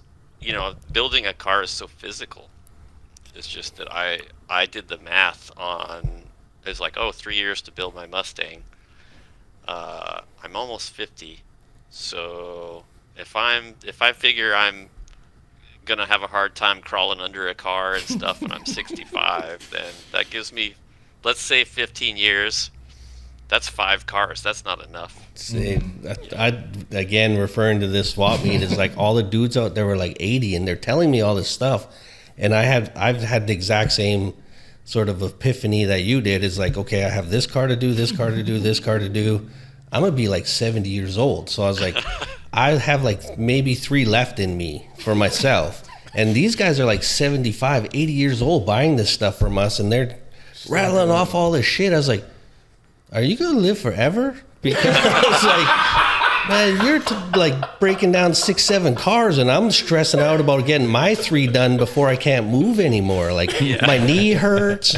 And I got the idea of laying under a dash for 2 days. I'm like, how am I going to do that in 5 years? Like, this is hell. But these guys, I was like, it must just keep them moving, because they're like 80 years old and got their cart and a cane, and they're still buying parts and building cars. I was like, man. That's cool. It's like just like digging in on like their sense of purpose. Like, this is what I'm gonna do. Yeah. But they're trying to haggle with me on stuff, because, like I say, we're trying to get rid of stuff, and it's like, why don't you just go buy a new one and drive your car? Like, you don't have a lot of time left. Oh my god. But you don't want to say that. But like I've been looking for this for 3 years. You're like, I wouldn't waste any more time looking. Like, Just gotta buy it. like, yeah, it's pretty funny though. But I hope that I get to do it for a long time. Yeah. You know, I certainly enjoy it. Yeah. if you don't pay attention to it, that's where you end up. You just keep going, and then one day you're 90 years old and you're bitching about some steering column you can't find. But like, so I want to know if you have any cars that, or potential projects that you would, like your ultimate dream car, I guess, that you would want to build. I know now you could pretty much, was there like one you're like, oh, I really want to build that someday? Let's see. I still have I have cars that I really want to own. That I'll probably never be able to actually afford. That one is a Ferrari F40. That's a bucket list. Like, Of course. I'm not even a Ferrari guy, but like the F40 for me is just this top tier. Like, that's a dream car. Stuff that I want to build. I had a pretty big bucket list on the back of my business card. Yeah. That's awesome. But I'm not gonna get through them now. Things change over time, you know. I guess one of the I really wanted to do a Testarossa. I was kind of bummed that Liberty Walk did that one recently. Yeah, because they did that wide body. Because Testarossas you can get for around $100K. We have one in the shop right now. If you're And interested. it was like one of the high school dream cars, and it's an amazing car to drive over 50 miles an hour. Under 50, the thing is horrible. It's not that bad. It's not good, man. No, the only thing I remember about the I know Testarossa. the motors. sorry. I think the motor's like massive, right? And It's Yeah. huge. It's heavy, and they don't make gobs of power. I was super interested in doing. Chevy makes the E-Rod engines, which are California legal. E-Rod, which one is that? They have a version of like the Corvette engine, the supercharged Corvette engine and stuff. It's which like a is whole E-Rod, package. which is- Yo, that's awesome. Okay. So it's California legal. You can do swaps on up to 1996, I think, is the last Oh wow. year of car that is legal to do those swaps on. So I wanted to see if I could get a Testarossa and wide body it and do an LS swap in it, put a transaxle and an LS swap in it. Oh, that would be cool. Man, That would be be fun. cool. you're gonna have a good time on the internet with that one. Prepare yourself for the beating. Yeah. Yeah, it's kind of what Ruffian, where the name came from, right? Like, cause I built that Mustang, that 70 for me, and like I said, I was on a budget, so I have an LS motor in that, and people have texted me and said they were gonna burn down my shop. Okay, that's a little bit too far. That's what I was Come like, on. really?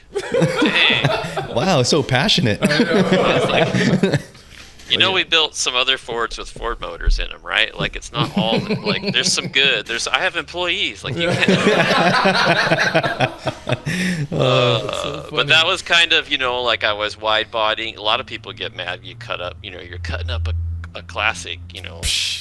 It looked better before. You get all the haters and stuff. Yeah. So I kind of embraced that. Like, I just felt like I'm just gonna build what I want. And I don't care what other people think. It just turns out that, like, at the end of the day, more people than not get excited about that and excited about cars that are different, built a different way, look a different way, or whatnot. So, at this point, I don't worry about it. We just build what we think is really cool.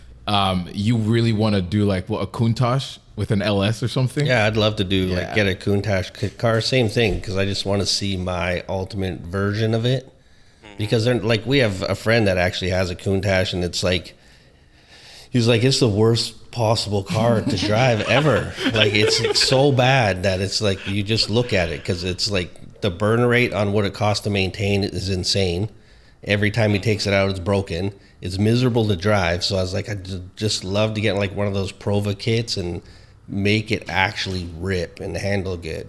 But I don't know if I got time for that. I got like 3 cars ahead of that, and I don't know if I'll get there. Those were a car that was, I don't remember when I first started shopping them 5-6 years ago. They were $100,000. Yeah. Now they're $500,000. Pretty insane. It's insane. And then even the Prova kits are over $100,000. Like But even cars? the kit cars are, getting up there quick if you get a good one. So, like $150,000 for a kit car is, I don't That's know. the trick, right? Is like finding a car that inspires you, that you're really excited about, that has enough value that people will care, but also isn't so ridiculously expensive that it doesn't make any sense. Because for your GT40, like, how did the thought of building that come, as opposed to using like, for example, like an actual like GT40 versus a Superformance? Like, why did you decide to go with the Superformance instead? Well, just because I can't afford a real GT40. Like, it wasn't even an option. Yeah. But even the Superformance, that I think they've gone up since I bought mine. But when I bought mine, you buy them as a roller, so it's a rolling chassis. It's completely assembled, painted. It's wired. Has a full interior. It's just missing motor and transmission. And the whole idea is you pay somebody else to install that, and then you go registered on the SB100. So I bought mine with intent to do that, but I was going to do my own, because I think the quote for install was $17,000. That's just labor and stuff to What does install like? To put the motor, motor and in the Okay, motor and transmission. trans. Okay. And I was like, I don't have an extra $17,000 laying around, so I'm just gonna do the install myself. Plus, I want to get to know my car.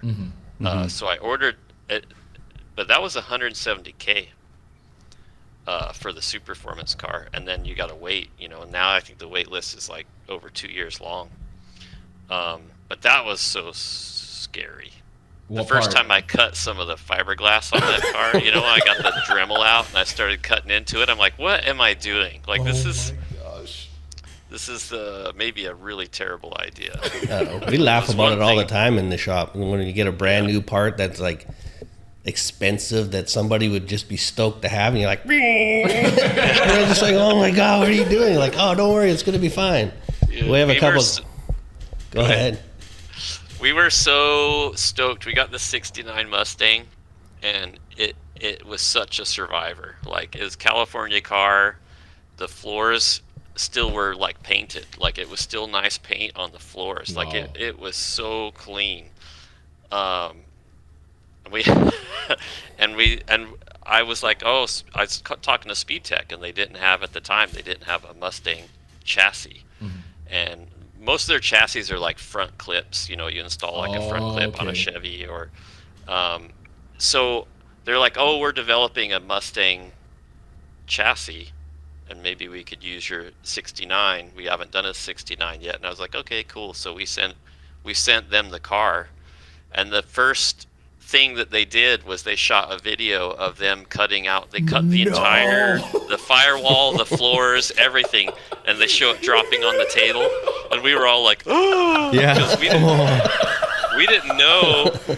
I thought they were doing like a front clip and maybe a weld-on like rear section or something. I had no idea that they were cutting out like everything, you know. So now it's like, now it's back at the shop.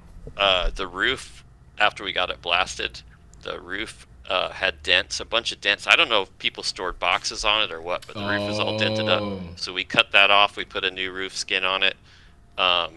We wide bodied it, so the rear fenders came off. So it's like, it's literally like, you know, A pillars and the sail panels, the B pillars, and it's like that's it.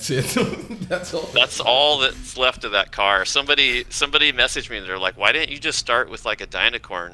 And I was like, I don't know. I should have started. I'm not sure why. Yeah, true. We didn't know it was going to go this far down the rabbit hole, so. Yeah. Oh yeah. That's pretty cool. And then I think for people that, let's just like, for like the audience that might not have built something before, like, I don't know, like do you have any advice for people just starting out? Because I'm sure that there's a lot that see your builds and they're like, oh my goodness, I want to get to where he is right now. And just the quality of the amazing builds. So Yeah, so I mean, I tell everybody just to, you know, whatever you're wanting to get into, like, it's all the information. So it's never been easier to get that information, like with YouTube. It's so much of it's out there, and that's where I've learned to do a lot of stuff. I also personally, I try to give back. We do build books for every car that we build. So they're like roughly like 160 page, full color, basically step by step, like how we built this particular car and the thinking behind it, why we did it, what the theme was. We show concept art for the cars, and so you see like our whole process beginning to end, our struggles, the things that didn't work. You know, we talk about all that stuff. So and we don't really make money on those books. It's more about sort of pushing the brand out there, and also some of the best people that I've met that are my closest friends and or work on the cars now, it's like they're people that like saw my car back in the day, and they were also building a Mustang, and they're like, I want to do the same thing, you know. And it's like a lot of it, like I was saying, is having the tools and having the knowledge, you know. So I try to share that stuff. I had to learn from other people, and so I try to just keep that whole process going.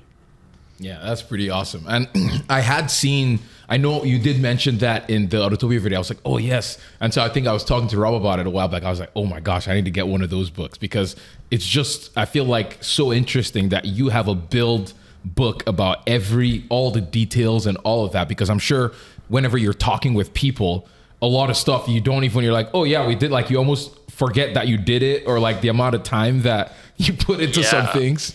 It's fun. So what I do usually with the builds is I'll take photographs the whole way through, and then when at some points I'll start to assemble those photographs in a book. But it is surprising. I am shocked a lot of times. I'm like, oh geez, I forgot this whole scenario that we had to go through, you know, to get the car to sit right on the suspension or whatever. Like, it was this whole thing. And so I also feel like if people are picking it, sometimes people just pick up those books because they're just fans of the cars, and it's a cool coffee table book. It's fun to flip through or whatever. But a lot of people just want to learn and they want to see the process. So I try to be honest and open with like the parts that we've used that worked or didn't work and why, and I, you know, just to try to help people avoid some of the pitfalls that we've gone into. But yeah, it's a definitely. I tell people like if they're especially if they're inspired by our builds and they're wanting to build something similar, like just grab one of the build books. Like, we sell them basically at cost. That's awesome. After we ship them, like they're expensive to print. But yeah, that's probably one of the big things, and then YouTube, and just make it happen. Take it a little bit at a time. I grew up, like I said, modding cars and just trying to keep cars running. My shit boxes. So sometimes you learn out of necessity. The other thing is to be patient. Like, people are like, oh, I'm 19 and I'm building my car, and I don't think I can build it like to yours. And I'm like, dude, I'm 50. Like, give it some time, man. It's a weird thing because I get hit up all the time about like some of the stuff that I've done on my car, and it's like, again, you want to try to give back and explain certain things, but they'll ask you about stuff, and I'm almost embarrassed to tell them because of how much time and money I've put into like a small thing. And it's like, it's a weird place to be because like you don't want to break these guys' dream because they're reaching out to you and like, man, I love your car, I love everything about it, I want to do this, and like, what does that cost? And you're like, I'm just gonna wreck your whole life right now. Yeah, so difficult, right? Because you want to like inspire the next generation, but it's like, it's when you tell them what it actually costs, it's like you either never hear from them again or they unfollow you because you're like, like, it's this much, and they're just like, oh, well, that's it for that. Like, I guess I'm gonna go buy a Honda Civic and just give up on my entire dream. That's the patience thing, where it's like, you can learn faster and easier now than ever, so it's not going to take somebody as long as it took me. But yeah, it takes especially, I don't know, my life experience was the money came slow, so it was like the stuff that was just straight up expensive. Yeah, you're going to have to find other solutions, but so it's going to be tough. Like, some of the motors we're buying now, if you're looking at a non-GM crate engine, if you're looking at having some of the more specialty builders build something, you might spend 40 grand on a motor, on a more special engine. Tons of people don't have that kind of budget. A lot of people don't have the sort of 10K, 15K that it costs to buy a high horsepower motor from GM. Well, we joke about it all the time that we can't even afford what we do. Yeah. It's like, I can't afford this, and I'm doing it for other people. Like, it's a weird place to be. Yeah.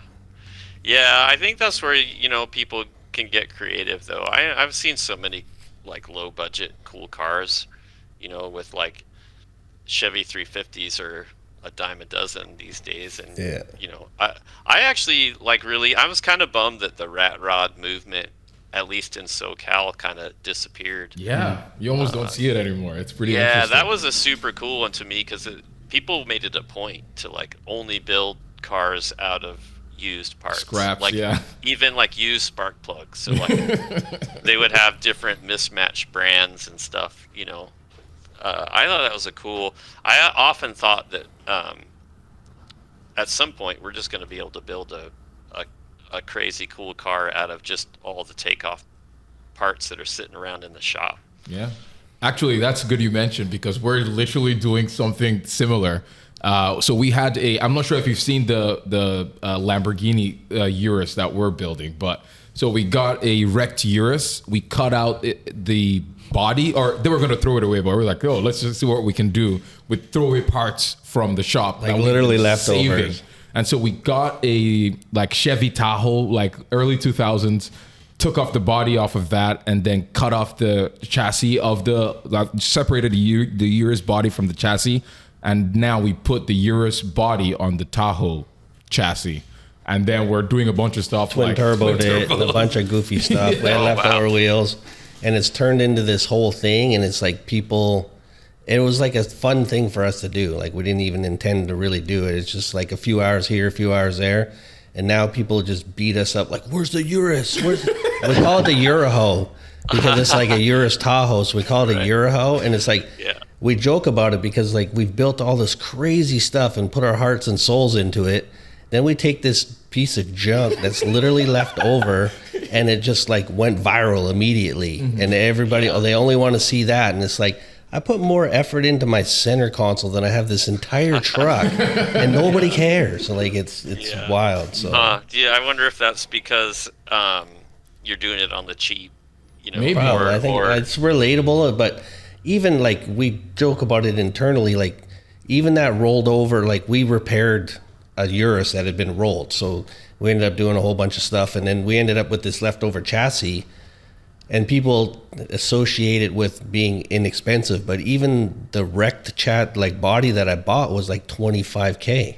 So I was like, even this is worth money. Like even this is ridiculous. This is probably worth like 50 grand into this thing, because I would have had opportunity to part this body out into panels, but we did this instead. And it's like, it's so wild how expensive it is and just how ridiculous it is, but people love it. But then what makes it interesting is because we were like, oh, we're just going to use junk parts or junk this and that. But never then lasted. that has not lasted. Did not last. And now it's evolving, and just with the interest we're getting, and we've talked about it in the videos of the Urus, but it's like, you don't want to leave that little part alone. Like, it doesn't look good or something is wrong with it. You're like, we're just going to make a whole brand new X or Y. And it's now it's got a tube chassis and Yep. 3D scanned and folded dash, and like it just spiraled out of control. But Yep. I mean, it's That's fun, funny. but Yeah. So- Yeah, I whenever we yank stuff out of our cars,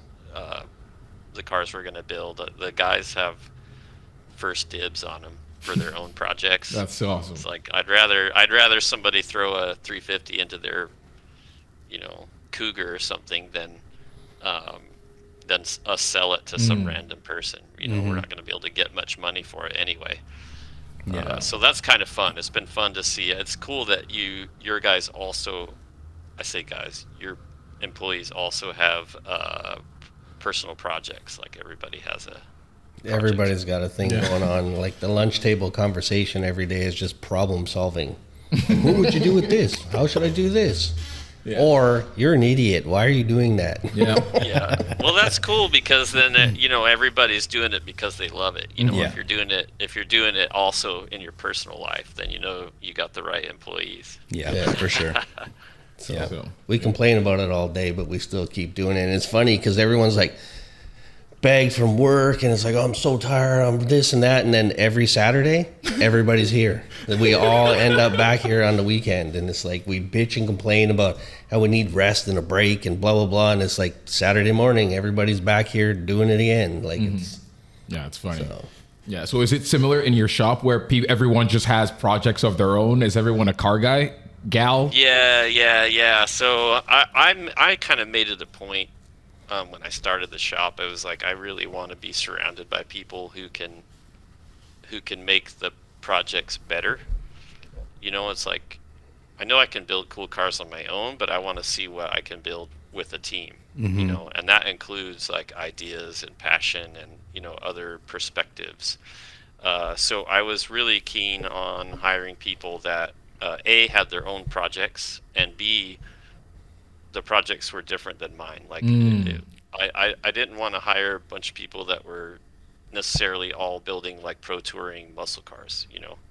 So if they're into different stuff, they can open my eyes to other areas of car building or motorcycles. That's or so awesome. whatever. So so yeah, we do on Fridays. On Friday's personal project day, so they get Friday to do their own thing. And Fridays used to be sort of like, I used to love Fridays because they were like super casual, like because everybody was doing their own project, like I wasn't stressed. But now it's like, now Fridays, like everybody's doing their own project, but also people come over and visit the shop and stuff, so it's like a madhouse. Fridays are chaos now. So I wind up being super stressed on Fridays instead of being relaxed. So I got to figure out how to It's a delicate balance. Yeah. We struggle with the exact same thing too.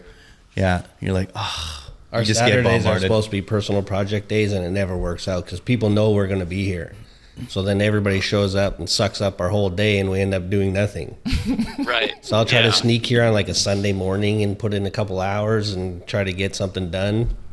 But I mean, it's still cool. It's fun having everybody around. Yeah, definitely. And that's the thing that I've been trying to keep in mind. There was a point I mentioned my buddy built that Gasser Cutlass. He built it in my driveway. That's He awesome. didn't have space and didn't have know-how, but he wanted to build a car, and I told him I'd help him, and that car wound up being in my driveway for 4 years while he built it.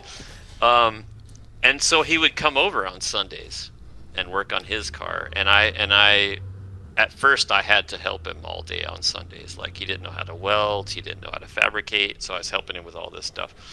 But then it was probably 4 or 6 months in, like I realized one day that he just showed up and we greeted, and then he was like doing his thing, and I wasn't involved, and I thought that was really, really cool. And then it was like a little bit of time after that where I remember sitting on a stool. I think I had a cider. He brought over donuts, and I was like just really relaxed, and I was like, oh, like, I actually just enjoy hanging out with Tom and working on cars, and it doesn't matter. It seemed like before we were preoccupied with like what the end goal was. Got to do this, got to do this, got to do this. And once we get to here, and then I just realized that like I just enjoyed doing it. That's like so cool. just wrenching and just having like-minded people around. And it didn't matter if he was working on his car, I was working on my car, or what we were doing, and that kind of alleviated a lot of the stress and made it more fun. So I try to keep that stuff in mind at the shop. Yeah, that's so but cool. it's so easy to get caught up in like these goals and timelines and budgets, and everything else is not fun. That's right. I mean, what's more important than really enjoying yourself with the time you're here with? It's super cool. Particularly because I am only doing this because I want to do it. You know, I don't need to do it. I don't have to do it to make ends meet. So like it should be fun, and if it's not fun, then I need to cease doing it. Yeah, So that's good. It's tough though. You gotta, you always want to do the best job you can, which encompasses everything. It encompasses being a good boss. It encompasses like running the business properly, and that stuff comes with stress. I spend more time running than I do doing these days, which sucks. Yeah, I don't know how to. That's kind of my one thing right now. Is just it's difficult. Like I love to wrench. I love to build the cars. I love to, and it sucks. But a lot of times I spend on the computer ordering parts or, responding to business emails or whatever. It's like the amount of time I actually get to be out in the shop now is like not very much, which is a bit of a bummer. Yeah. But it's tough to try to get back to that without hiring more people, and then It you hire never more ends. people, and then you got to spend more time managing, and it's just like this. Constant cycle. Yeah. The amount of time spent even just like researching, just comparing parts and figuring out what to buy, and somebody's got to make those decisions, right? And right now it's me. Yeah. And it just takes a ton of time. So like I will literally spend most of my day on the computer doing all of those things, trying to enable the rest of the team Yeah, to and build keep the cars. everybody moving. That's pretty much what I do most of the day now. For the El Camino, are you documenting the build or video or? We share pretty much everything as we're going on Instagram. The only thing that I don't normally do is share sort of like final concepts, just because inevitably they change. Yeah, Like as yeah. we're going through, like we have cool ideas and we want to change this and we want to change that. And also because, as you guys know, depending on what happens at SEMA, like if you wind up in a booth like Toyo's booth, like they don't want cars that Exactly. have already been revealed. Yeah. Yeah. So we've got some sketches. The first two sketches that we made for the El Camino have been posted. I think Weddle has them on their site. Oh. I think even we have them on our El Camino page on the in progress stuff. So we've got some sketches there. They're not the final concepts, but but that's about the most that we've revealed. But other than that, we just kind of try to take everybody along for the journey on through Instagram, primarily. I'd love to do some YouTube and stuff, some longer format, like more in depth, like how-to videos and stuff like that, or progress builds. But like, I just don't have the time, you know, between, like, we were talking about the business stuff and then actually getting out there and building cars and then going to car shows and, you know, doing the business stuff. Like, it's a lot. It's just too much. At some point, I wanna hire, like, you know, probably a social media team or somebody to, you know, maybe we can do that in the future. That part, we were like, oh, what can you not talk about the build? What can you talk about the build? Yeah, I mean, it's the big. We got that 632,000 horsepower big block. It's a Weddell transaxle. It's a HV25. They use them for trophy trucks. So it's a pretty beefy, and the horsepower rating is less than 1,000 horsepower, but the horsepower rating, importantly, is for trophy trucks. So they're expecting you to be jumping with 44-inch tires off of, you know. Fortunately, with the Weddell, the big thing that drove us to that was that they have the gear ratios for street, and they also have like a limited slip differential, also, which we felt like was really key. That's supposed to, Roadster Shop guys are building the chassis for that El Camino. It is going to be wide body. We're going to do some pretty wild, like, diffuser stuff under the car. It's going to be all about cornering. So cool.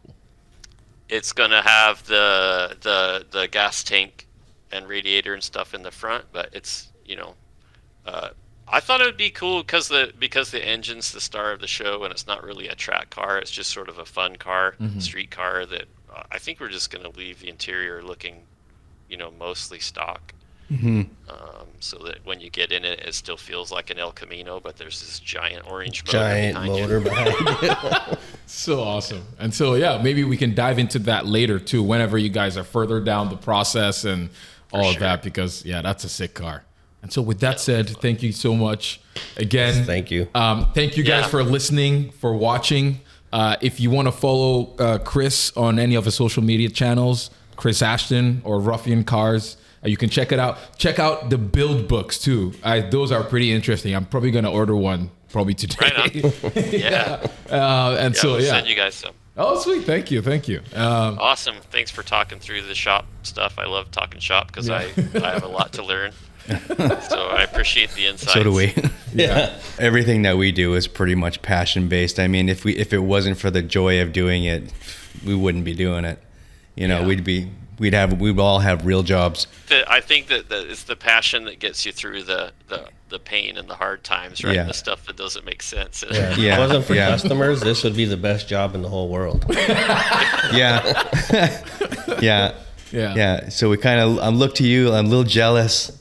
You, I know, but you did your thing, you know. Yeah, I'm super aware that we're in a unique spot, you know. But as it is, it's not sustainable. So I'm just trying to relish it and be present and enjoy it while it lasts. And you know, because at some point it's either going to end or it's going to, you know, we're going to have customers and it's going to be the same sort of scenario. Well, I mean, doing it the way you've done it, like doing it your own personal projects. You know, we talk about it as a business. You know, it's not until you truly build your own personal project and throw it out there for the world to see, you know, your version of the expression of creativity, that the business starts making more sense, because you get to, you know, go wild, do whatever you want. And then you become known for that. And that's a thing, like, regardless of what your platform is, you know, people are going to see that's a Ruffian car. You know, that was from the mind of Chris Ashton. And like, I want that. I don't care what it costs. It took us probably 15 years before our business super transitioned, because we used to go to SEMA and do all the, like, builder panels and all that kind of stuff. And, like, the one common thing that they all said is, like, when they took and invested in their own car, because then they had control of it. They had creative control. They had logistical control. Because like we've built cars for people who are like, yeah, when it's done, you guys can take it to all the shows. And you're like, hey, can we get that car for the show on the weekend? They're like, yeah, I got a wedding I'm going to, so I was going to take the car, and you never get the car. So like once we finally committed to building our own sort of, I guess, business card, most people refer to it as, that's when our business got crazy. And then we started seeing customers because you have something that they can come and see and touch. And then we started getting better customers. But like the first 15 was like a grind because you're just taking everything on. And now we turn away more stuff than we do. And the people that are coming, like we have better quality customers, but they know you can do it because you did it. You're not trying to sell them a dream. It's like, here's my dream. You want something similar? So I think the way you're doing it is obviously super unique. And it's amazing. We're jealous, but I think it's gonna play out for you. Like, that's cool. Yeah, you're definitely coming at it from a different perspective. Like you clearly have, a mind for the organizational side of things, and it's different than the rest of us. Like, we are all, swinging hammers and building shit, and then trying to figure out business second. It's like it's a completely different thing. That's the common denominator in the hot rod world. Is none of us know what we're doing. Yeah. It's like you build cars and then learn business later, and it's usually by the point where it's too late. Like it's like we see so many people that it's crazy. And the business part of it sucks. Like it literally sucks. Like I would build cars for free if I could, but it's not a real thing. Like that's like California's pretty rough as far as doing business and How so? taxes and the tax part. and I think here's the pretty legality of the cars and stuff. Yeah. It's similar here. Like our biggest stress is even taking the cars out and using them, because we got motor vehicle inspections and all this kind of stuff. So it's like every time you take it out, you're stressed about it. Because 90% of the time it's great, but you get that one bad guy and you'll make your life hell. Dang. So Yeah, I guess there's never a perfect. We get the weather and stuff, but Really nice. we don't even get that. Yeah, they call it Vancouver here. Yeah. I used to live in Los Angeles, so I was there for like 4 years. And so I completely, I'm like, every day I'm like, if I could move to a place, honestly, I mean, the laws are kind of crazy with like having all the inspections and all of the smogs and all of that. Thankfully, we don't really have smog here. We did for a while, but it didn't play out financially for them, so they got rid of it, which kind of shows what their motivation actually was. It had nothing to do with the environment. Like I know, like Seattle, Washington, they stopped doing smog there too, because they used to, and they just stopped. They were like, like the number of cars that are on the road that don't pass smog, we're not really It's not significant. It doesn't make a difference. No. It costs a lot to do it, but California, They're hard on that, Yeah. So. Which is crazy, because I saw the junkiest cars in California. Like, we were just joking about it yesterday. I saw like a sedan going down the highway with a plywood back door. Like, that wouldn't last 5 minutes here. Like, you would be, boom, tow truck, box one VI, they pull your VIN, and you're walking down. Whereas down there, like, I've seen some wild shit. Like, it's So funny. Pleasure to meet you guys. Yeah, Are you you too. guys going to SEMA this year? we'll be there. Yeah, we'll be there. Right on. So we'll have to We're find just you. going to visit. We're not showing anything. No? Oh. No, Okay. not this year. Yeah, we'll see how it goes. I don't know if we are either or not. We'll see. We just don't want to rush anything for the sake of going to SEMA, so we'll see how it goes. If it plays out, it plays out. That's the ideal. I know we're going to wind up getting into another crunch, but I don't want to. Yeah, same for us. I mean, we're talking about SEMA as like a hard deadline, so we can have something to work towards. Like I was talking earlier, but without compromise. So if it's something that works out, then great. I mean, we're not going to have our own booth, so we're not like locked in for the huge financial hit, and But Right. yeah, we'll see. We'll most likely we'll be there for sure, though. And if we do, it would be really cool to meet up with you at some point in time. Shake hands, that'd say be hello. rad. Yeah, we'll go this year just to hang out, and then next year we're hoping to take 2 cars. So Yeah.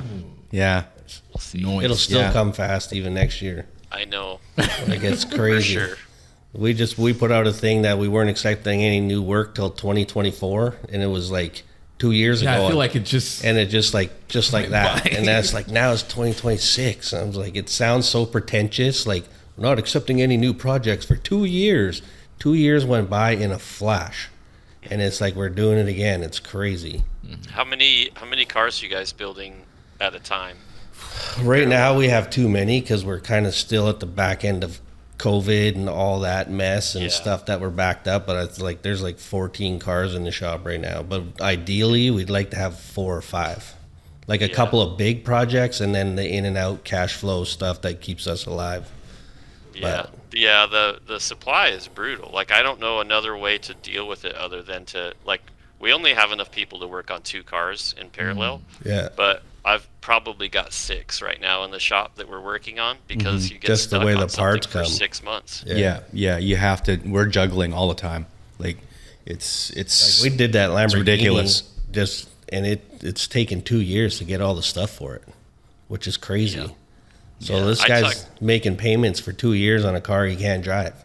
Yeah, I talked to a couple of people, potential clients, and they were like, "Well, what does it take to build? How long?" And I'm like, "It'll take us, we can build a car similar to that 67 in a year." And I'm like, "But it'll take a year to get parts. to get all the parts." Yeah, so like for us, even that's what change that we made is like on new projects, it's like, let's order all your shit and then you can bring your car. Because otherwise it's just going to sit here in pieces and take up our space. And you start the clock when you drop the car off. So you're getting all upset and timeline and all this. Like, we don't have anything to do to it. Like, we got to wait for all the shit. So now to alleviate that, it's like, let's order all your stuff. Once it's all here, then we can get into it. Otherwise, it just ends up turning negative. Yeah, and even then, like, you try to have enough forethought to think of every single component you might need. And there's still stuff. And sometimes things they don't jive well together, and you end up changing your plan slightly, and now you're waiting another however long it takes to It's get like anything all those 2 to weeks modify and the 3 process. weeks even add up so fast. Yeah, it's tough. For sure. 7 we similarly we had a motor and a transmission, but not the bell housing. And then I went to go order it, and they're like out of stock. And and then it says, oh, it's going to be there next month, right? The ETA is next month, and then next month comes and goes. What's the ETA now? Oh, it's next month. We're 3 months in. We're still waiting for a bell housing. It's like, That's the customer side of it too. And it's like, you said, it's like, yeah, I know I said that, but that's based on what the website said. And I don't know what you want me to do. And now it's like, it seems like so many of them are lying to you. Mm-hmm. It's like they say it's in stock. You give them the money. Special order. And then it's like, oh, it's not in stock, sorry. And then how do you get your money back out of them? You end up waiting, and they hold it hostage. I literally have gotten quoted as like, oh, this motor is going to take 6 weeks. The build time's 6 weeks right now for a motor. And then I order one, and it was a year and a half. Oh. We sent one out for machine, and it ended up taking 14 months. So how do you tell the customer that? You're going to get me into a rant. That's the stressful part of our jobs that I was talking about. Yeah. We'll save that one for the next one. Yeah. Okay. Well, keep building All right. keep building cool cars, man. Keep Yeah. It's fun to Doing watch. our best. keep the dream alive. Hopefully it works for the rest of your Yeah. life for you like that. On the plus It's side, amazing. the harder it gets, the crazier our solutions are, and then the more that I like the cars. So Well, that's Yeah. that's the money losing part for us. Yeah, that's Because we true, get so that's true. frustrated, and you're like, fuck it, we'll just make it. And then nothing makes sense anymore, and we lose our ass on everything. So. And so that's pretty much it. Yes. So we'll see you guys later. Bye.